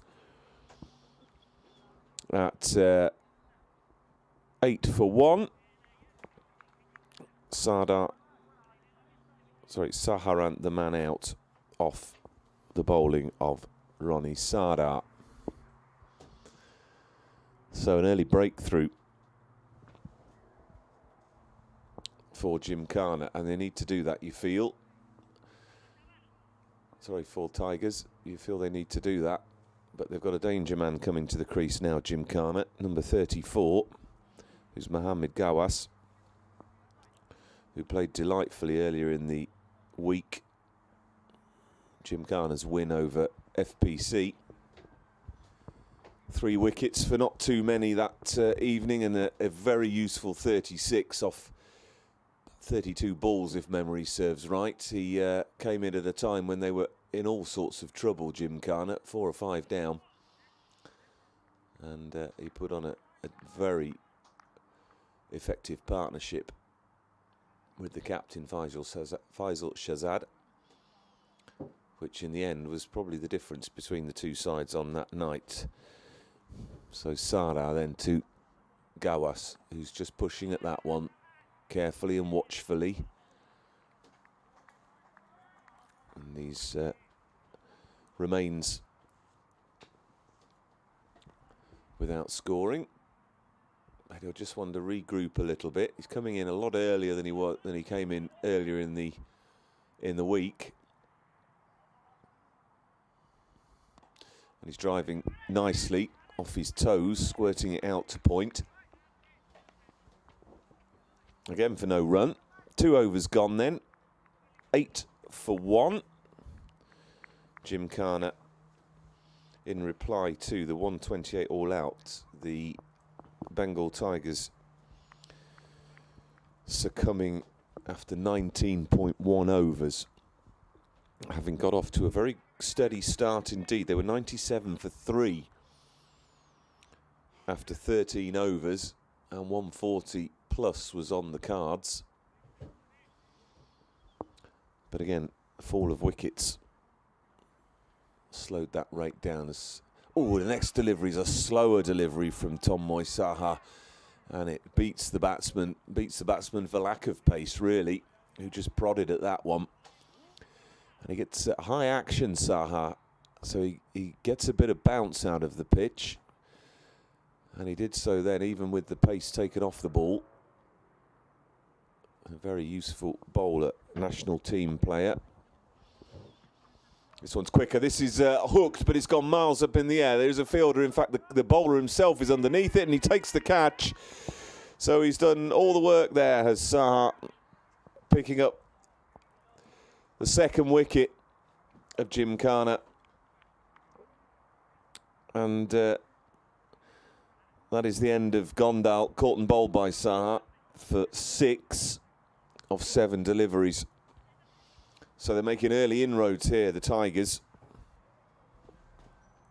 8 for 2.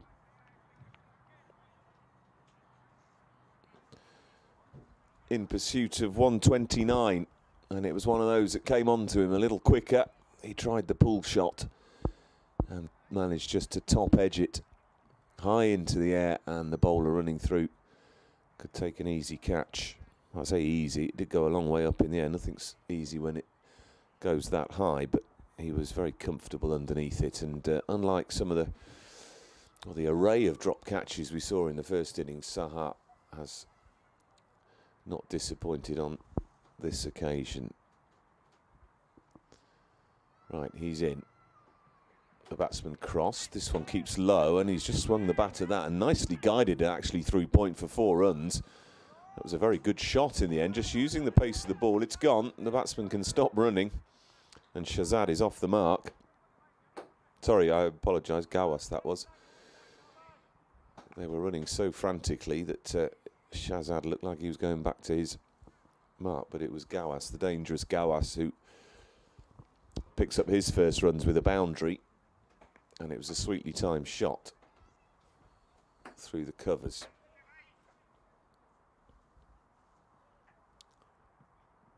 Oh, and again, a lovely, beautiful little dab, really. Flirting with the slip cordon there, man, at second slip, but there was pace on it, and it was past him in a shot. It was a lovely, controlled little dab. Again, just using the pace of the ball. We've seen this so often, and it's often the tail in T20, isn't it, that if you can just let the pace of the ball do the work, really, rather than trying to hammer the leather off it, then you can garner results quite easily. Saha then gone for successive boundaries, the skipper. This one is a fuller length delivery, driven again nicely by Gawas. He's looking in fine touch again. They get a single to extra cover. And this is going to be an interesting battle, these two. Although Gawas now is off strike, and the Saha's opposing captain Faisal Shahzad is on strike. So 17 for 2. This has been a productive over for Gymkhana. Slower delivery, just nibbles at that one. Shahzad, no run. End of the over then. And a good over for Gymkhana. 17 for 2 after 3. And you would say the two men who formed that partnership for Gymkhana against FPC earlier in the week, Shahzad and Gawas, if they get into their stride and put on a big partnership, even at this early stage, then they've got every chance of chasing down this 129. They came together a lot later in the previous match, with their side in trouble after a clatter of wickets. But they've come in early tonight. Perhaps take advantage of what are good batting conditions.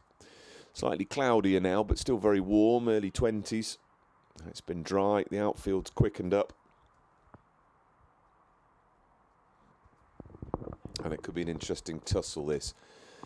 As Ronnie Sada is going to continue into his second over now.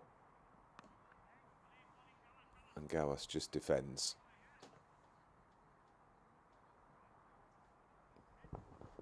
Saharan and Gondal, the men out then.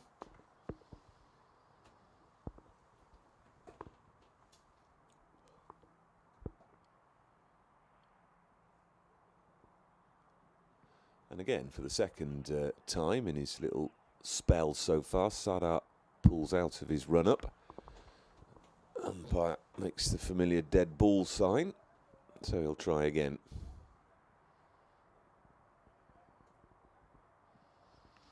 Outside off stump and called wide. A little stutter in the middle of the run-up on that occasion. Perhaps he's just struggling. He's pulled out of his run-up twice. He has a little sideways step as he runs in. Let's see how he gets on with this one.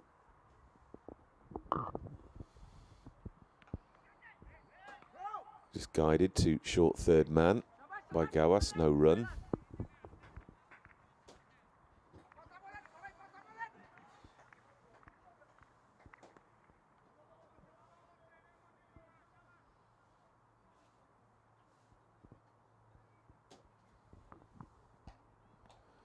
Little step down the wicket, this is a chance and he's gone, that's a big wicket. Gawas falls, he took a little stride down, tried to guide it again down past third man, but the man inside the ring at short third man took a good catch, and the Bengal Tigers fielding is, well, by comparison to Gymkhana's red hot tonight. Saha taken one off his own bowling, that was a good low catch taken. And the third wicket goes down at 18 for 3. And the danger man, Gawas, has gone. So that's a big blow for the Tigers.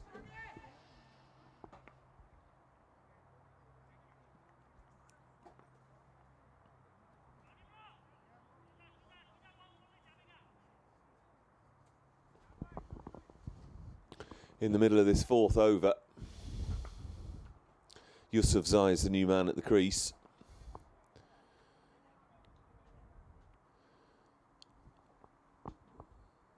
And Sardar continues. This one just chopped into the offside for no run. I'll just give you Gawas's details of his innings. Mohammed Gawas caught by Amin off Sardar for 9. Off 8 deliveries, he was looking in fine touch, and that's a big blow for Gymkhana to sustain at this early stage. They're 3 down already. This is a big shot though, there's nobody out there at long on, and just a case of where this falls, just inside the rope for 4 runs. So Yusufzai underway with a boundary, and a sweetly hit one as well. 22 for 3. Still in the power play, of course. This is the fourth over. The first 6 overs attract the fielding restrictions. Just 2 men allowed outside that inner fielding ring. He's posted a man at long on now to prevent a similar shot. This one, though, is just a attempted dab, which he misses altogether, and the fourth over ends. 22 for 3, so 5 runs and a wicket coming from that over. After 4 overs, the Tigers, Bengal Tigers, were 13 without loss, so they're ahead of the run rate. However, they have lost 3 wickets. The run rate required is around the 6.5 mark. So it's not out of the question by any means, but they must keep some wickets intact and build some partnerships as Tonmoy Saha, the skipper, will continue.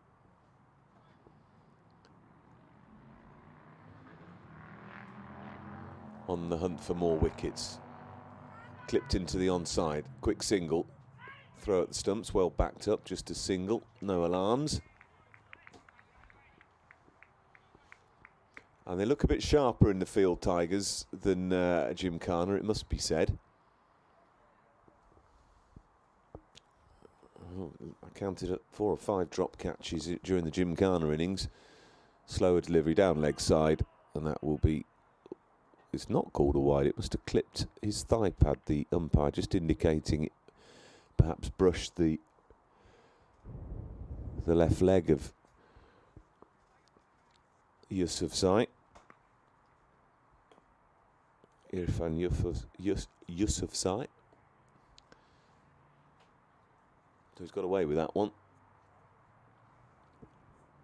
As Saha. Short, quick, and beats the batsman.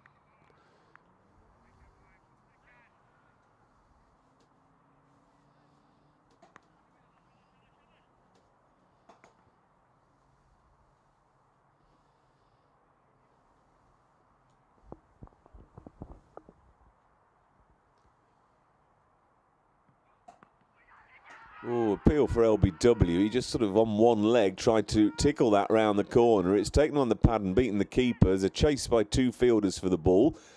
They've made 2 runs, which look like they will be called leg byes by the umpire. They are. A very optimistic appeal, that one. Looked to be going down leg and very high. So a couple of leg byes. Takes the score on to 25 for 3 in the 5th.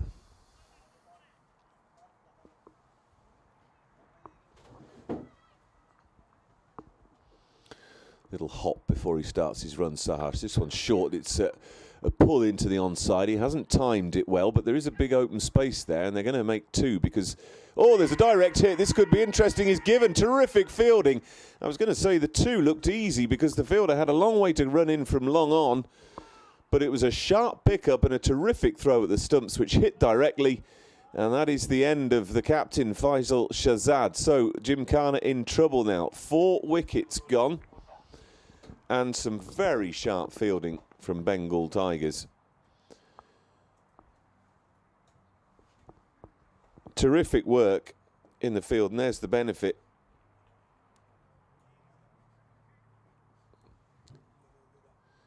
That's the benefit of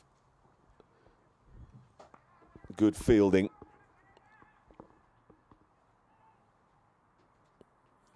Terrific work.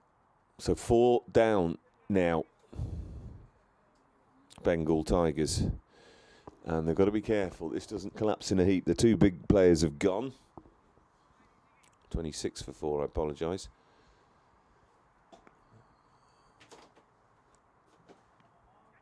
As Saar continues, and this could be another one. He is. A short delivery, fended off. It's taken by the keeper, and, well, it seemed clearly out from here, but no finger has gone up. I'm not quite sure what else that could have hit, frankly. Ahmad, the new batsman, that was Yusufzai on strike, though. Well, suggestion it came off the helmet, but somebody's pointing to his nose. Generally, the nose is behind the helmet. So the umpires are conferring. They were absolutely convinced, Bengal Tigers. And I must admit, on first viewing, that looked clearly out.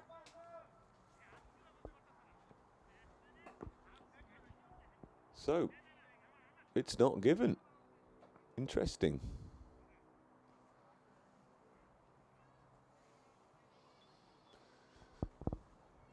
So, an interesting and eventful end to that 5th over. Yusufzai survives. 26 for 4 after 5. And we've got a change of bowling now. We've got Belayat Khan coming on to bowl the 6th and final over of the power play. And Ahmad, who's yet to face a delivery, will be the one he'll be bowling to.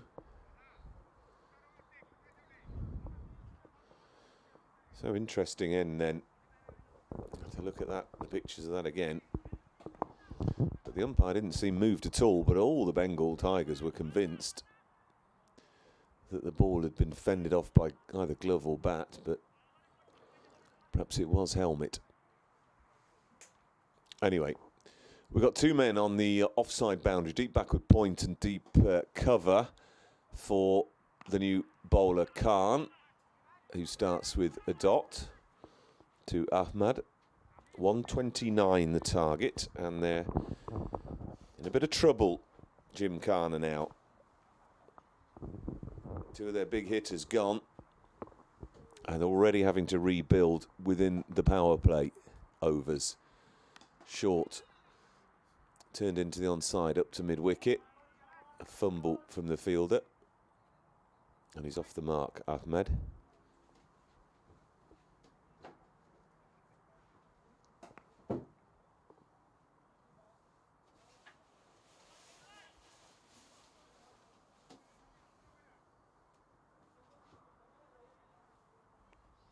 Now one of those men on the cover fence has come in, now got a long on. for Yusufzai, who immediately looks for that area with a big heave-ho.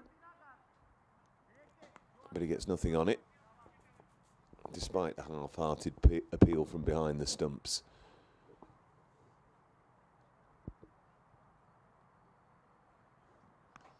Comes down to a shorter delivery and just guides that to backward point. They're going to pick up, no, they're not going to pick up a second. There was a misfield, and the guy coming in off the off the deep backward point boundary had to mop up the fielding.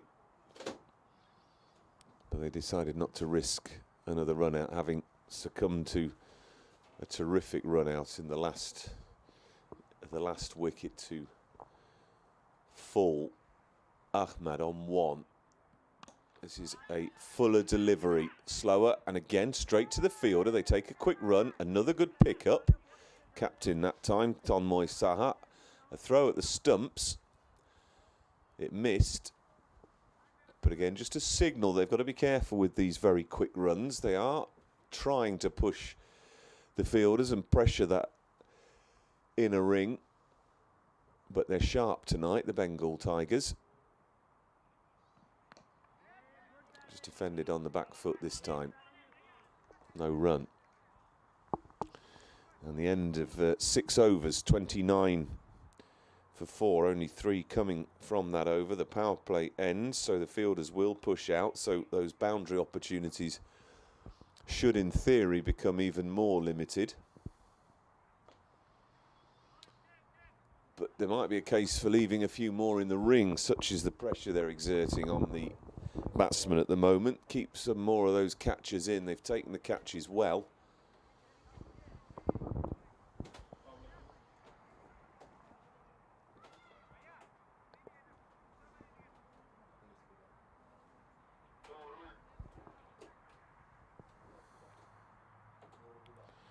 So Nurul Huda is going to bowl the 7th over.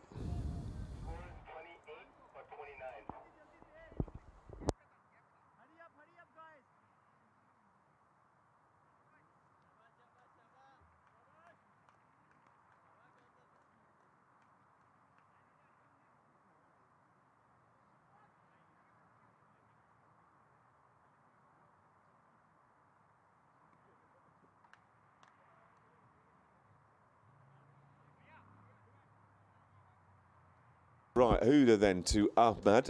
1 man on the cover boundary, 1 man at deep square leg, and another one at fine leg. We've got a long on and a long off, and the first delivery is driven straight. There's a mix-up. This could be another run out. Should be, but it's not taken cleanly.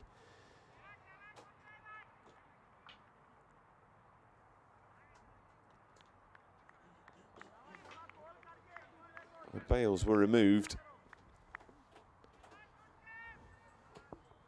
but he was home. So another scare. And that's what happens when you get behind the run rate. 100 off 83 balls, so it's already well over a run a ball at the moment. The target. Huda off a couple of paces to Ahmad, who drives nicely along the ground. The fielder will come in from long off to field. And again, it's just a single. The boundaries are lacking at the moment. They're going to have a couple of big overs to get themselves back up with the rate here and then take it from there. All that, of course, without losing any more wickets. 4 down already.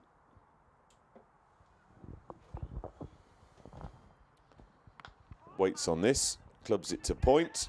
Well fielded, sent back. Probably a single there. The fielder was prone, having fielded well, so that probably was a single there, but that's what pressure does to you. Induces a little bit of panic.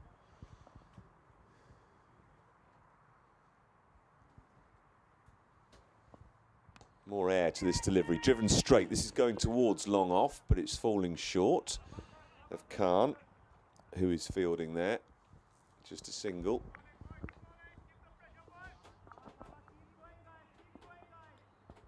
.98 off 80 now.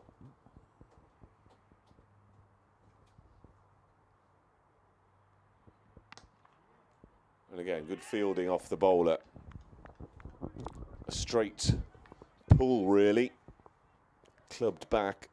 A couple of bounces that the bowler fields well down to his left and prepares to come in again. This one, he's bowled him. A lot of air, and he swung all around that one, did the batsman. And that's the 5th wicket down now. And you could say they're in all sorts of trouble now, because Ahmad has gone bowled by Huda for 3 of 7 deliveries, and it's becoming a struggle for Gymkhana. 31 for 5 at the end of 7 overs.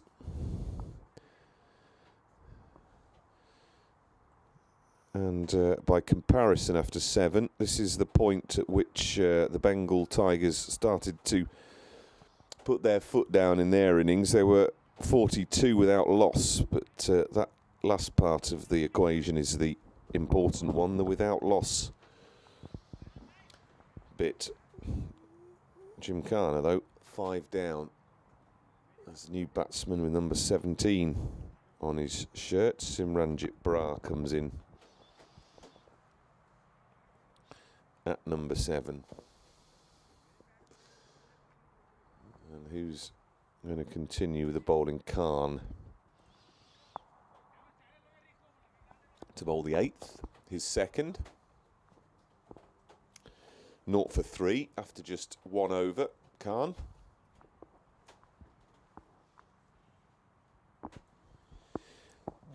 And you have to say this is going to be a struggle now for Gymkhana, but let's see what they can do as Khan is in.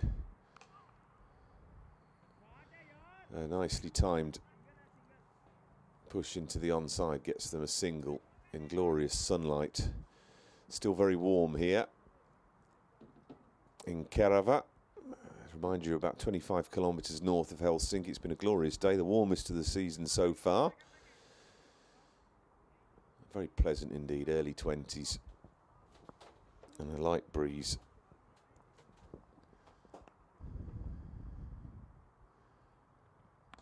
Short and defended by Simranjit Brar, who's yet to get off the mark.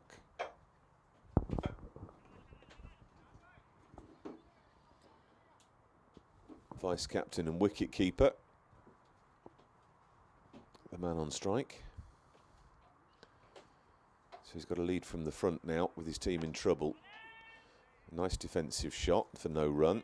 Let's just get the feel of things before trying to launch an assault on what is looking like a mountainous target now. 129 they need to get. And we're in the 8th over at 32 for 5. Nice shot for 1 into the point region. Throw comes in, but the batsman easily home.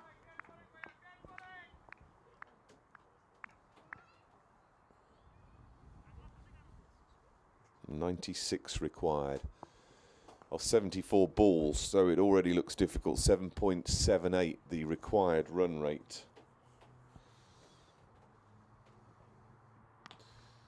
That's a nice shot, though. He's found the gap between the 2 fielders in the ring on the cover side, but there is a man sweeping on the fence, the cover boundary, and he keeps it just to 1. They've been very tidy in the field tonight, Bengal Tigers, and it's not being unfair to point out there's quite a comparison to Gymkhana, who were a bit sloppy, to be truthful, in the field, missing quite a host of catches. And a dot ball ends the 8th over at 34 for 5. We had the interesting hit helmet penalty run situation in the Bengal Tigers innings, which cost them 7, 5 penalty runs and 2 taken runs. We had a fella fall over just as he was about to collect a catch at long on, which was probably not his proudest moment. And aside from that, probably 4 or 5 other drop catches as well. Nurul Huda continuing, number 68 for the 9th over. His 2nd. This is almost a chance at short mid-wicket, but again, the Fielder looked to have gone to ground a little bit too early there as a mistime pull. Just fell short, but they're struggling. They're stuck in the mud at the moment. Gymkhana treading water in chase of 129.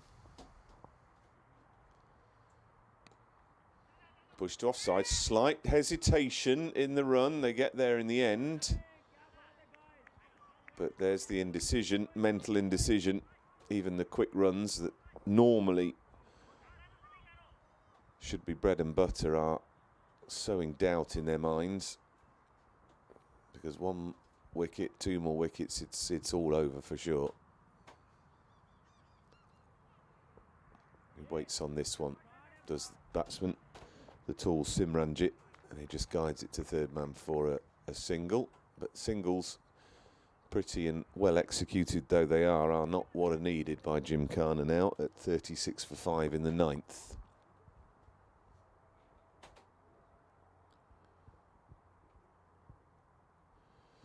Some air on this one.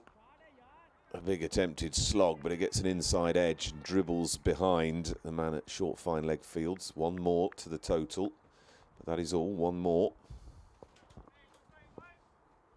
Run rate, current run rate, 4.2, and the required rate over 8 now.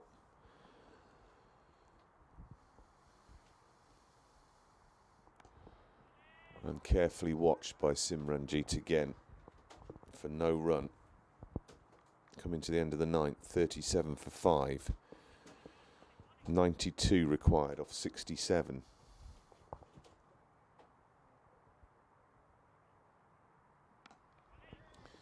And a watchful end again from Simranjit to end the 9th over, 37 for 5. And looking mightily improbable, even if you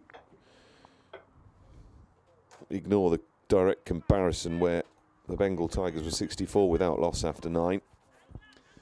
That tells its own story, but of course the 5 wickets is the biggest issue, particularly because their big name batsmen have gone. The likes of Shahzad, Gondal and Gawas in particular.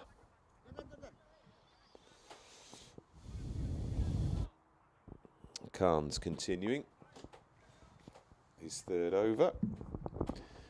0 for 6 after 2 so far. And he's bowling to Yusufzai. Again, nice shot into the offside, but it's just a single.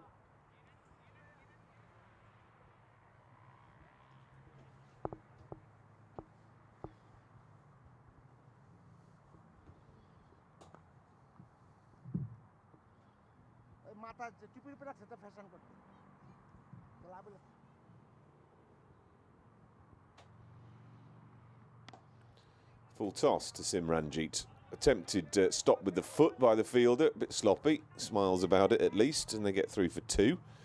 I suppose you can afford to smile when you're on top like this, even with a bit of dodgy fielding, and you're the captain as well. You can also get away with it, I suppose. 40 for 5 in the 10th.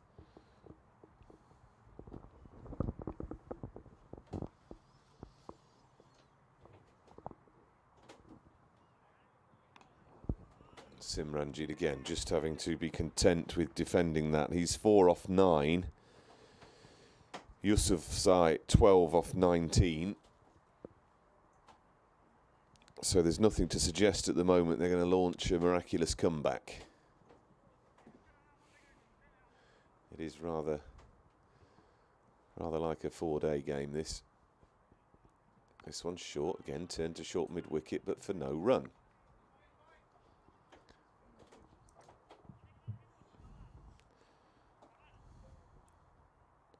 $89 to win off 62.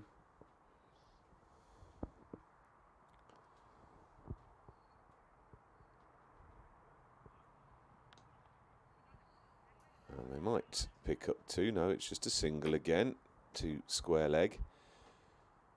So they're dealing in ones at the moment Gymkhana, when maximums are what are required, and even they probably not enough at the moment to salvage their cause. Coming to the end of the 6th, 41 for 5 in chase of 129.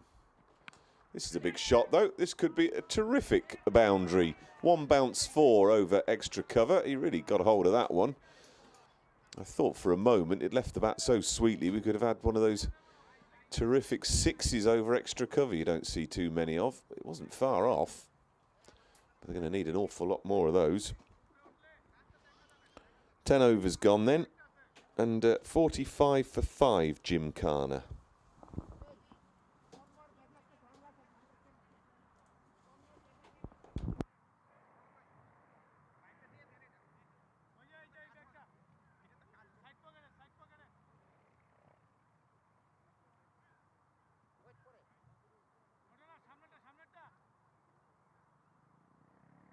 Huda continuing then, 3rd over for him, 11th one of the Gymkhana innings. He's 1 for 5 so far after his 2. And it's Simranjit on strike. A lot of air to this one. He waits for it, plays a shot, appeal from the keeper, but nobody else.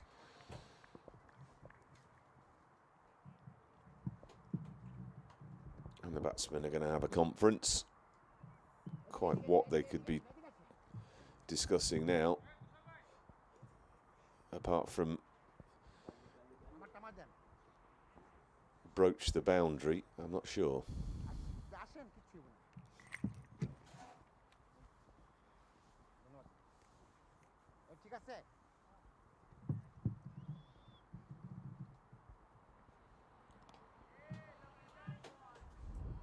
Well, it's pleasant, but it's not enough, and it's a T20 match.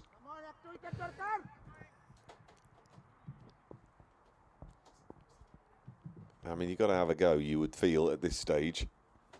You've just got to have a go.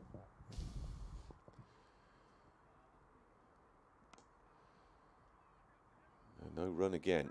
They thought about it, but this is more akin to a 40-over game than a 20.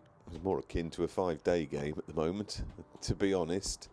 But that's what it does to you when you've got 5 down for not so many in chase of a competitive target. You just become scrambled sometimes and inert.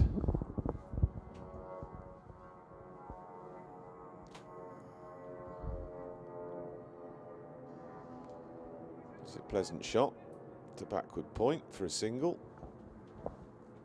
Short third man, really. Again, just a single. I don't know if this answer is possible, but I'm trying to think when. Well, we had a boundary, didn't we, over cover not so long ago? But apart from that, there haven't been too many. He waits on this one. Mistimes it slightly, clubbing into the offside. One more single to the total. 47 for 5, Gymkhana. Coming to the end of the 11th. And just to continue the theme, we end with a single to round off that 11th over. 48 for 5 then, Helsinki Gymkhana, and 81 needed off 54. So if it wasn't difficult before, it's certainly looking nigh on impossible at the moment. Again, discussions going on between the batsmen. There's only one way from here, I'm afraid. And that's to start practicing, your drives off the tee. You've got to throw the bat at it, really. You've got nothing to lose now. Right, looks like we've got a change of bowling. Mohamed Abdul Hasna.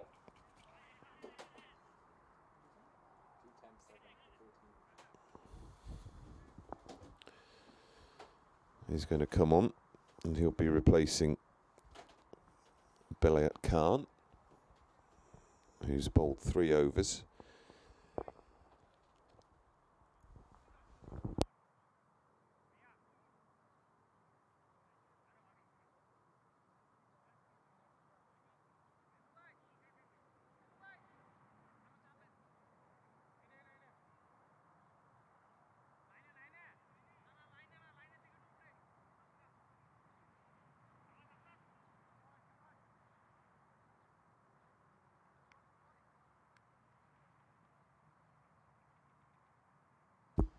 Right, a bit of leg spin then. That's a nice shot.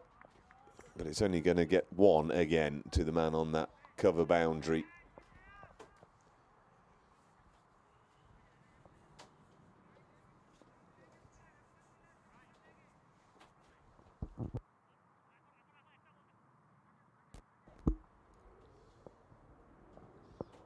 Hasnat once more to Yusufzai, who's 17 from 21. That's got a bit of air, and he waits for it to come down and hits it on the half volley. Almost a chance for Saha in the covers. They'll come back for a second, though, because there's a chase of 10 metres or so to his right from the man who's on the cover boundary.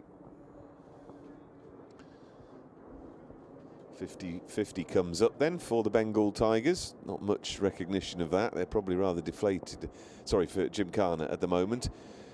As Gymkhana, ooh, another slip from the fielder. That's right onto the behind, and oof, that hurts. You can feel that. That's what's landing on the coccyx. Khan is the fielder who just slipped there as he was fielding. No damage done, really. Only a single again taken by Gymkhana. This one has got a lot of air, and he's not timed that at all. It's gone to short third man, and it's oh, it's got a wide. So he didn't have anything to tie because he missed it.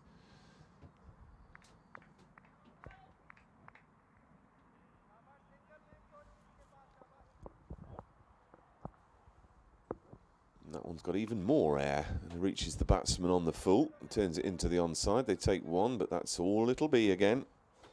And it's become a rather sleepy feeling to this innings now.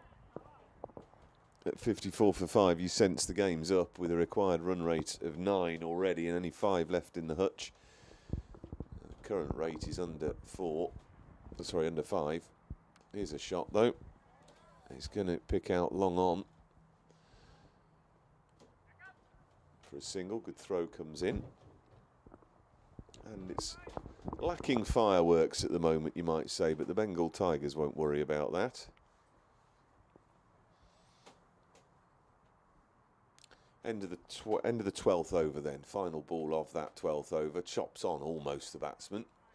Hands on head from the bowler. And the 12th does finish at 55 for 5. All the fives. And still 74 runs required off 48 balls.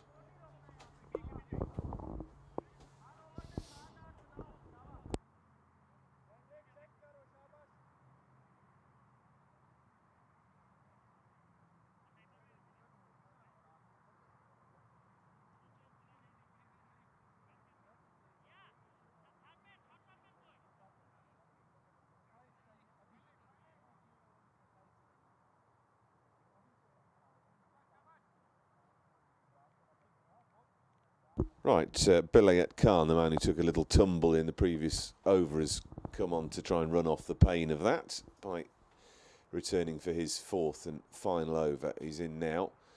And this is well timed, but it's going to fall short of the long-on fielder. And it's only a single again. So intent at least, if the outcome is no different.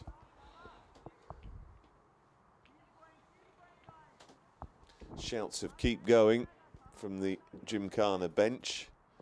I would say don't keep going up like this though. Perhaps up it a little bit and go out in style. I mean, Simranjit's 9 off 19. Oof, almost a return catch to the bowler. They're going to pick up 2, are they? No.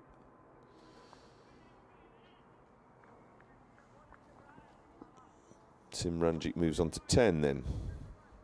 Off 20. 57 for 5. 129 the target. A long, long way away, to remind you.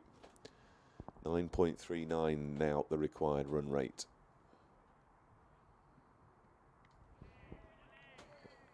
And a delivery that has the batsman in 2 minds. He was looking to step down to that. Saw it was very full. Tried to go back and then in the end offered no shot.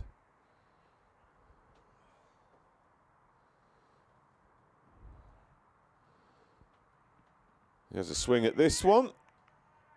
And a miss.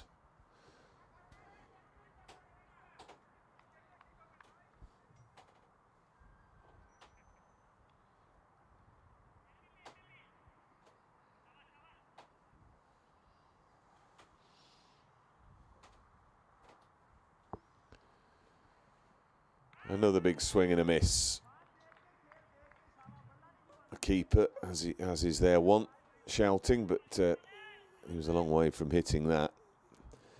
But he won't care because it's yet another dot ball. 1-1, dot, dot, dot, when you need 10 and over is not what the doctor ordered, despite what they might be saying out in the middle.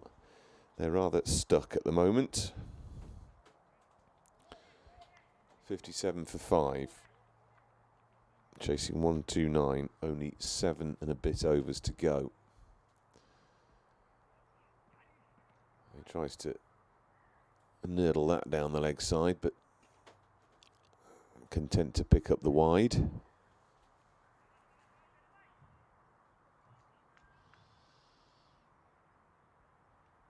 It's an awful feeling when you're so behind the run rate and you just cannot get moving. You've got to get anything to give you any momentum. But the Bengal Tigers, to be fair, they have bowled very well and fielded very well. And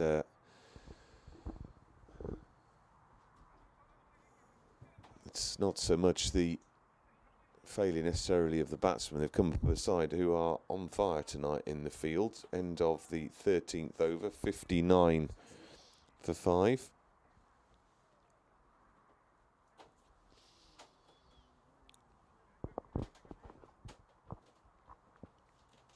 And the run rate exactly, the required run rate exactly 10 now. But they're going along at 4.5, so that tells its own story.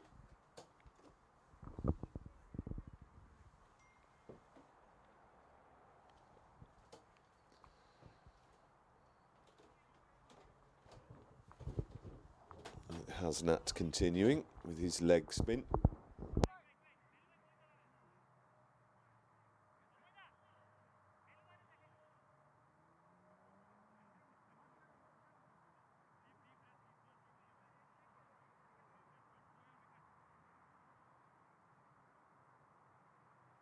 And it's Yusufzai, 23 off 29, who's on strike. That one is very loopy and it beats him down the leg side. And they'll run through for one, which will be signalled a leg bye.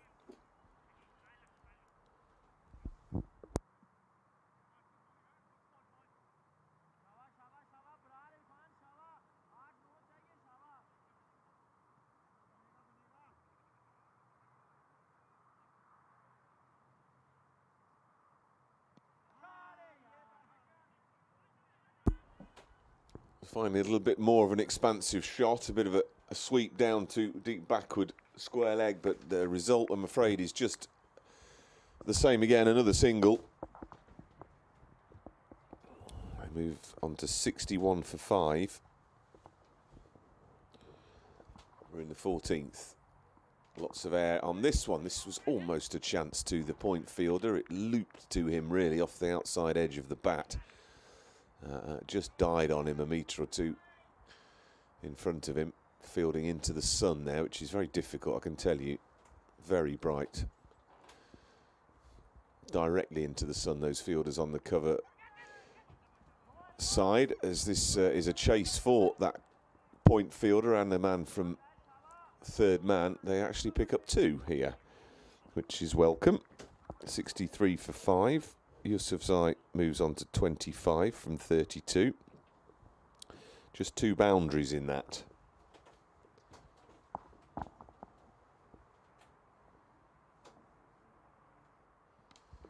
Here's a shot, middled, but straight to the man at the mid-wicket boundary. I say straight to him, he had to dive to his right a little bit to avoid embarrassment. But the elusive boundary is still not forthcoming. 2 runs to the total, but that's not anywhere near enough at the moment. He's gone down the pitch to this one to meet it on the full, and he has got it, hold of it, and it's a lovely shot. It goes between the two fielders on that onside. Man running around from wide long on, and the man on the mid-wicket boundary in the shade away to our right as we look at it. And, well, a bit of intent shown there. He came down the pitch, meted on the full and middled it. So, a boundary to Simranjit. Apologies, Yusufzai that was. With the boundary, that's the end of the over, the 14th, 69 for 5, and it will be Simranjit to face.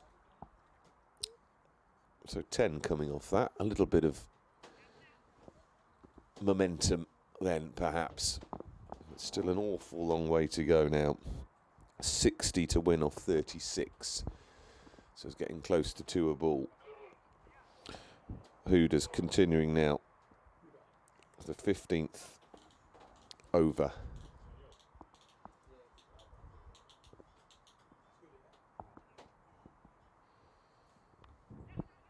Just dabbed into the onside for another single, and we're back to reverting to type.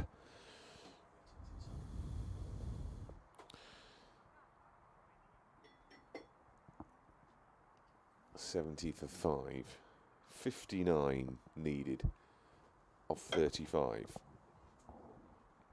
Quicker delivery, this one, and it beats the batsman, deceives him. He's through the shot. Keeper takes no run.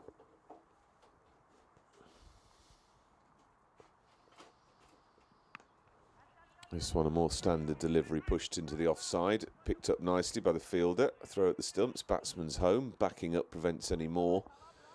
Once more it's a single. 71 for 5. I suppose you can go at 10 and over, but to sustain that, it's tricky. They've got to do that now for the next 5 or 6. Oh, sorry, the next 5 overs. We're into the 15th now, so next 5.5 overs. It's a big ask to go at over 10 and over, but maybe that's what they've been discussing, that they're happy to chase this. Just stay there and make sure they've still got some left in the hutch. They've got them this far as this turned into the offside, and it's not a single. At this stage, the 14th over, Bengal Tigers were 4 down, or 5 down at the end of the 15th, but they were at the 100 point, and we're only just into the 70s, Gymkhana, so that tells you the difference.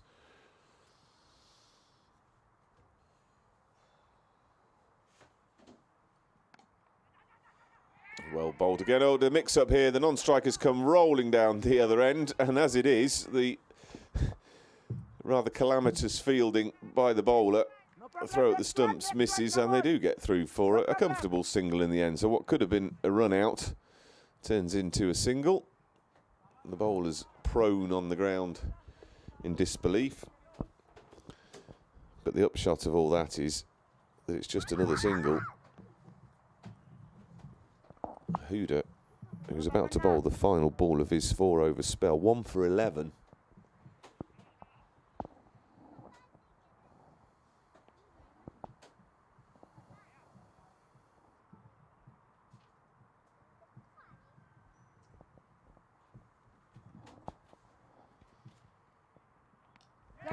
Quicker delivery and caught at backward point. Swung the bat at it.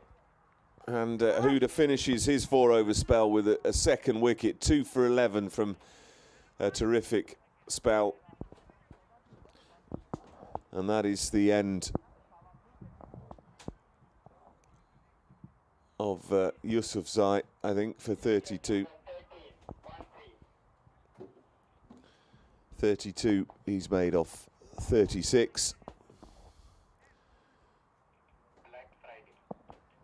So the strike rate wasn't all that shabby. I mean, it needs to be over 100 when you're chasing this, but I guess his thinking was to stay there and try and launch at the end with wickets intact, but just as he started to try and do that, he's holed out, unfortunately. So the 6th wicket down now for Gymkhana. That's 72 4-6.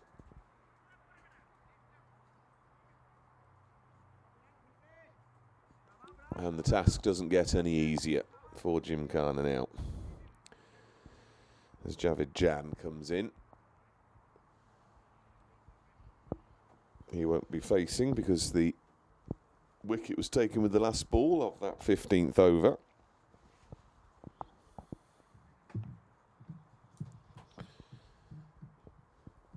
And it's Simranjit, who's been there for 24 deliveries, who's on 13. He's going to have to start launching things now as Hasnat comes in for his third over. On the full, he clubs that out into the onside, but just for a single.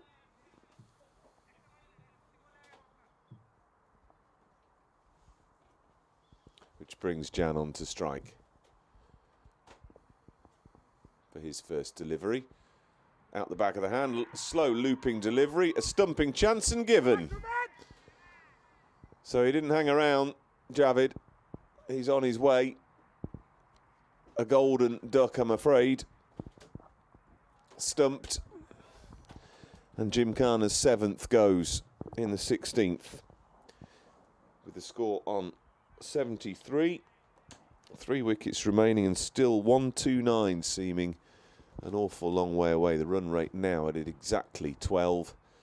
And you have to say this is just the dying embers now of the Gymkhana innings, which has never really recovered from that flurry of wickets. They were 26 for 4 after 5.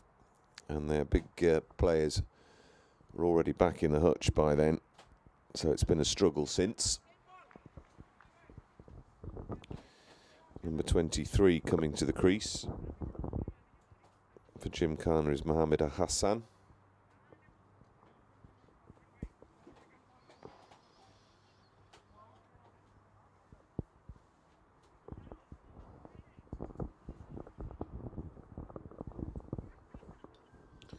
A lengthy chat between the batsmen. There can't be much more to say now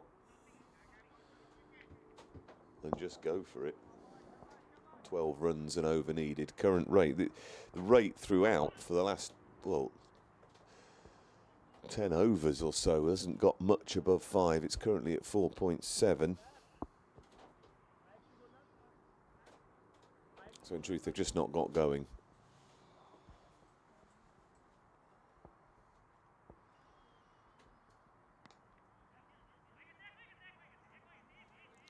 Call is a single into the offside. And Hassan gets off the mark. And Simranjit's been there, what, for 25 deliveries now for his 14. He's not got a boundary to his name yet. He's got to change that if anything's to happen here. He's going for it. It's not a bad shot either. I think he's got one. Terrific shot. He picked that up off a length and swung it into the onside. And there is a man at deep backward square leg, a man fairly square at mid-wicket. So it was easily between the two of them, and he's going to have to repeat that several more times. So his first boundary.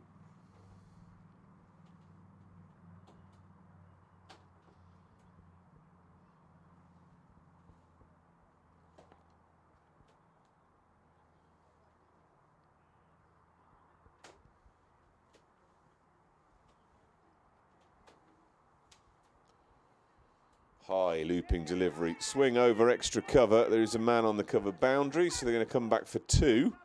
Slightly perhaps slow in picking that up, the fielder, looking directly into the very strong sun. So 6 off the last 2 deliveries then. 1 more left of this 16th, 80 for 7. He's down the wicket to meet it on the full, and he's turning that to down to fine leg. There's some hesitation, I don't know why. It's an easy 2. And a decent end to the over then for Simranjit, who moves to 22 from 28. 16 have gone. And 82 for 7 is the score after 16, chasing 129. So that's 47 to win off 24 balls. So we're into 2 runs a ball territory now.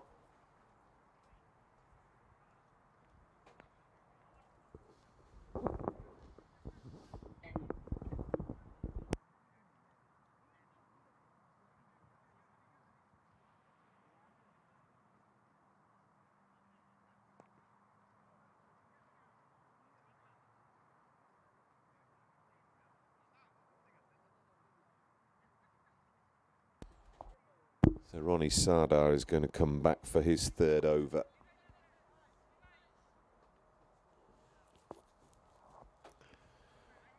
Two for 10 off his first two.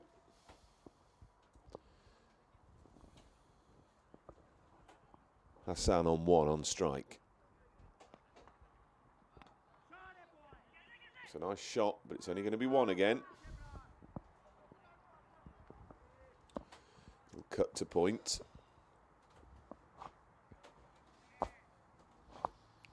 Run rate back up to exactly 12. Required run rate, that is. Current run rate at 5.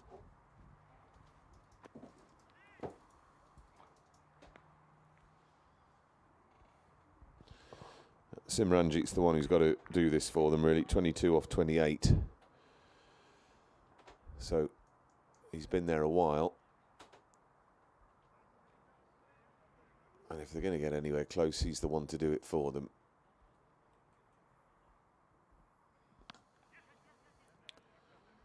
Oh, misfield. They're going to come back for 2. So that's a bonus for Gymkhana.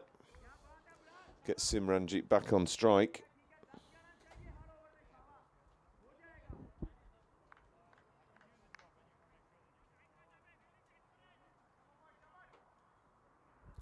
Skipper Tonmoy Saha there with the fumble. Straight drive. And a hesitation in the field, which should allow them to pick up 2 if they run quickly and are looking. Direct hit would have taken him, but he gets home. So 2 more, keeping Simranjit on strike. A little hesitation there, and some hesitation in the running. You just got to go for it now, haven't you?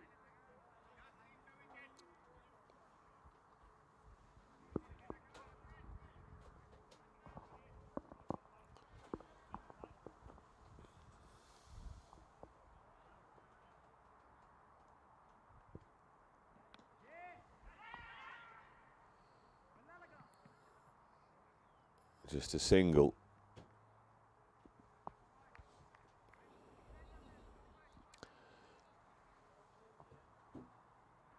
Two more left in this Sardar over.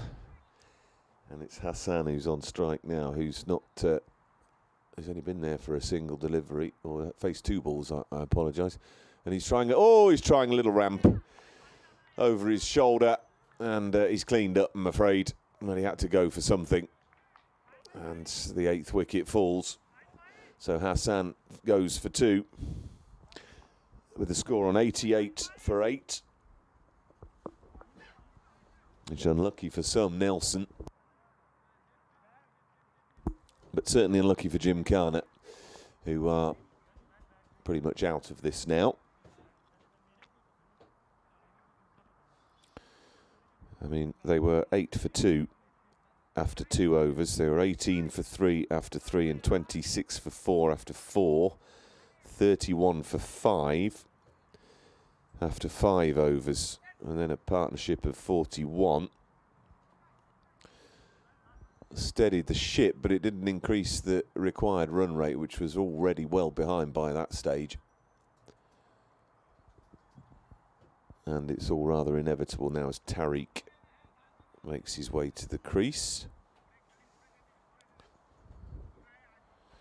Number 10, Zubair Tariq.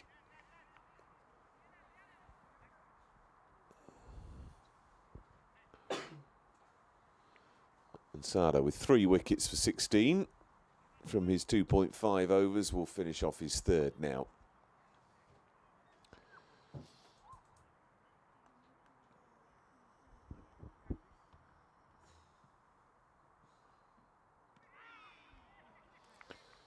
And he beats the batsman to finish. End of the over then.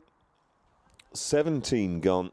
The score still 88 for 8. All the 8s. 3 overs left. 129 the target. Which means they've got to go at something over 13.5 for the last 3 if they're going to get there. Which would be fun if they managed or got close. But highly unlikely. 41 runs required off 18. And their most experienced bowler, the Tigers' most experienced bowler, Tonmoy Saha, coming back on. to finish off. So this will be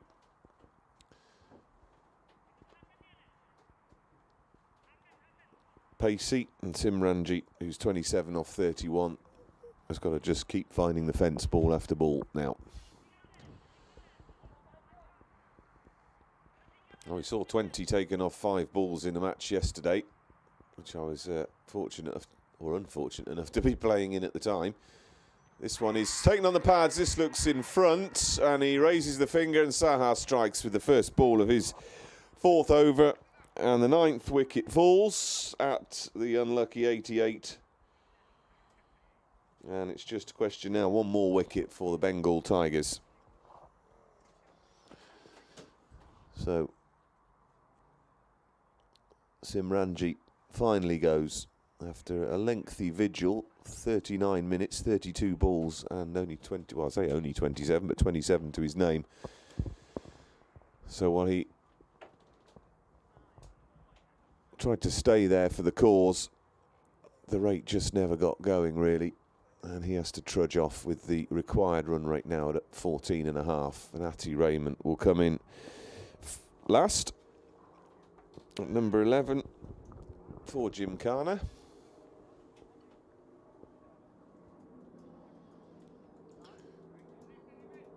And Tanmoy Saha will try and finish this off for the Bengal Tigers.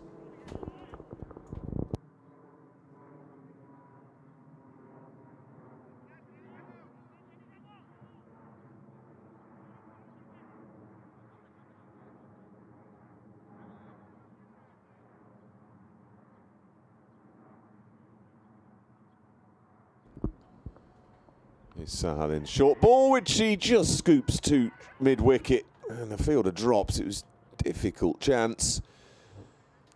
Not impossible. In fact, he's called no ball anyway, the umpire. So that wouldn't have counted. They didn't go through for a single. Raymond remains on strike. And we've got a free hit, which he sort of prods at in a defensive fashion. Which has got to be the first time that's been done on a free hit. And the result, no run, 89 for 9.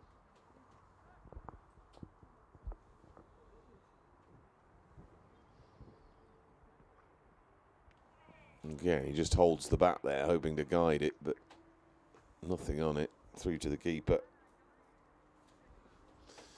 And it's been a rather damp squib, I'm afraid, this Gymkhana reply. They were up against it with the fall of the early wickets, but there's been no real period where they've exploded out the blocks to try and up the rate. This is a nice shot, though, by Raymond. Straight drive. Chase for the fielder to prevent it from going over the rope. Will they come back for the 3rd? No. Just the 2. But no point did the innings explode into life and threaten to make an assault on this target of 129. It's all been rather slow going, I'm afraid. Short ball turned around the corner by Raymond. That's a nice shot. He's found a gap there. They're going to pick up 2 at least. As the fielder cut it off, it's gone for 4. So perhaps Raymond should have come in a little bit earlier. He's on to 6 off 5 deliveries. 95 for 9. Last ball of the 18th then, and the last ball of Tanmoy Saha's spell, which is a slower delivery, missed by the batsman. He ends with 2 for 21 after his 4. The 18th is done with, and it's 95 for 9. With still 34 runs needed off 2 overs, so highly, highly unlikely.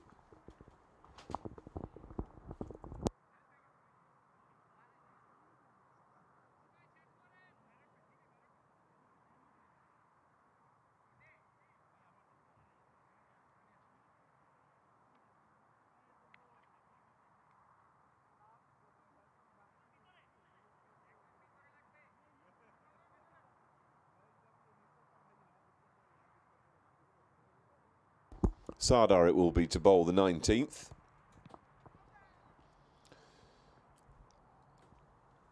And Tariq taken on the pad as he looks to flick that into the onside.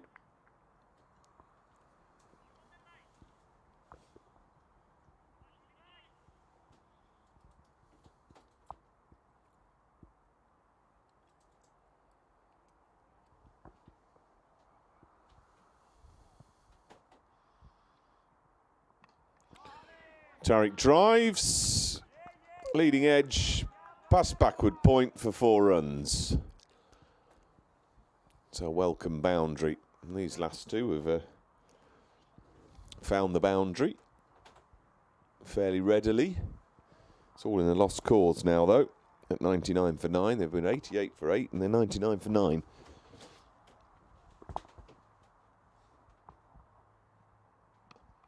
Pleasant drive, 2 extra cover, should be out, but the fielder, does he take it cleanly? Yes, he does. He's given, the 10th wicket falls, and Gymkhana all out for 99. So 88 struck for the 8th wicket and 99 struck for the 9th and the 10th, and that is that, I'm afraid. The Gymkhana innings limps to a halt at the end, really, chasing 129. He never really got going and never really looked to threaten that target. But you have to say that Bengal Tigers were excellent in the field. They bowled well, they were very sharp in the field.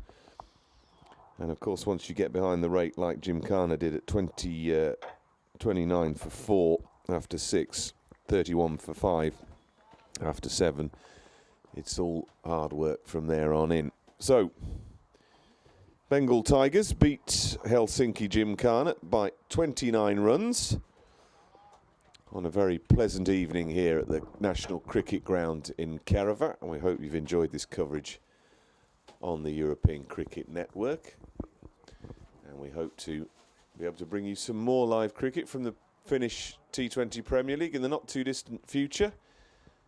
But for now, just enjoy the rest of the evening.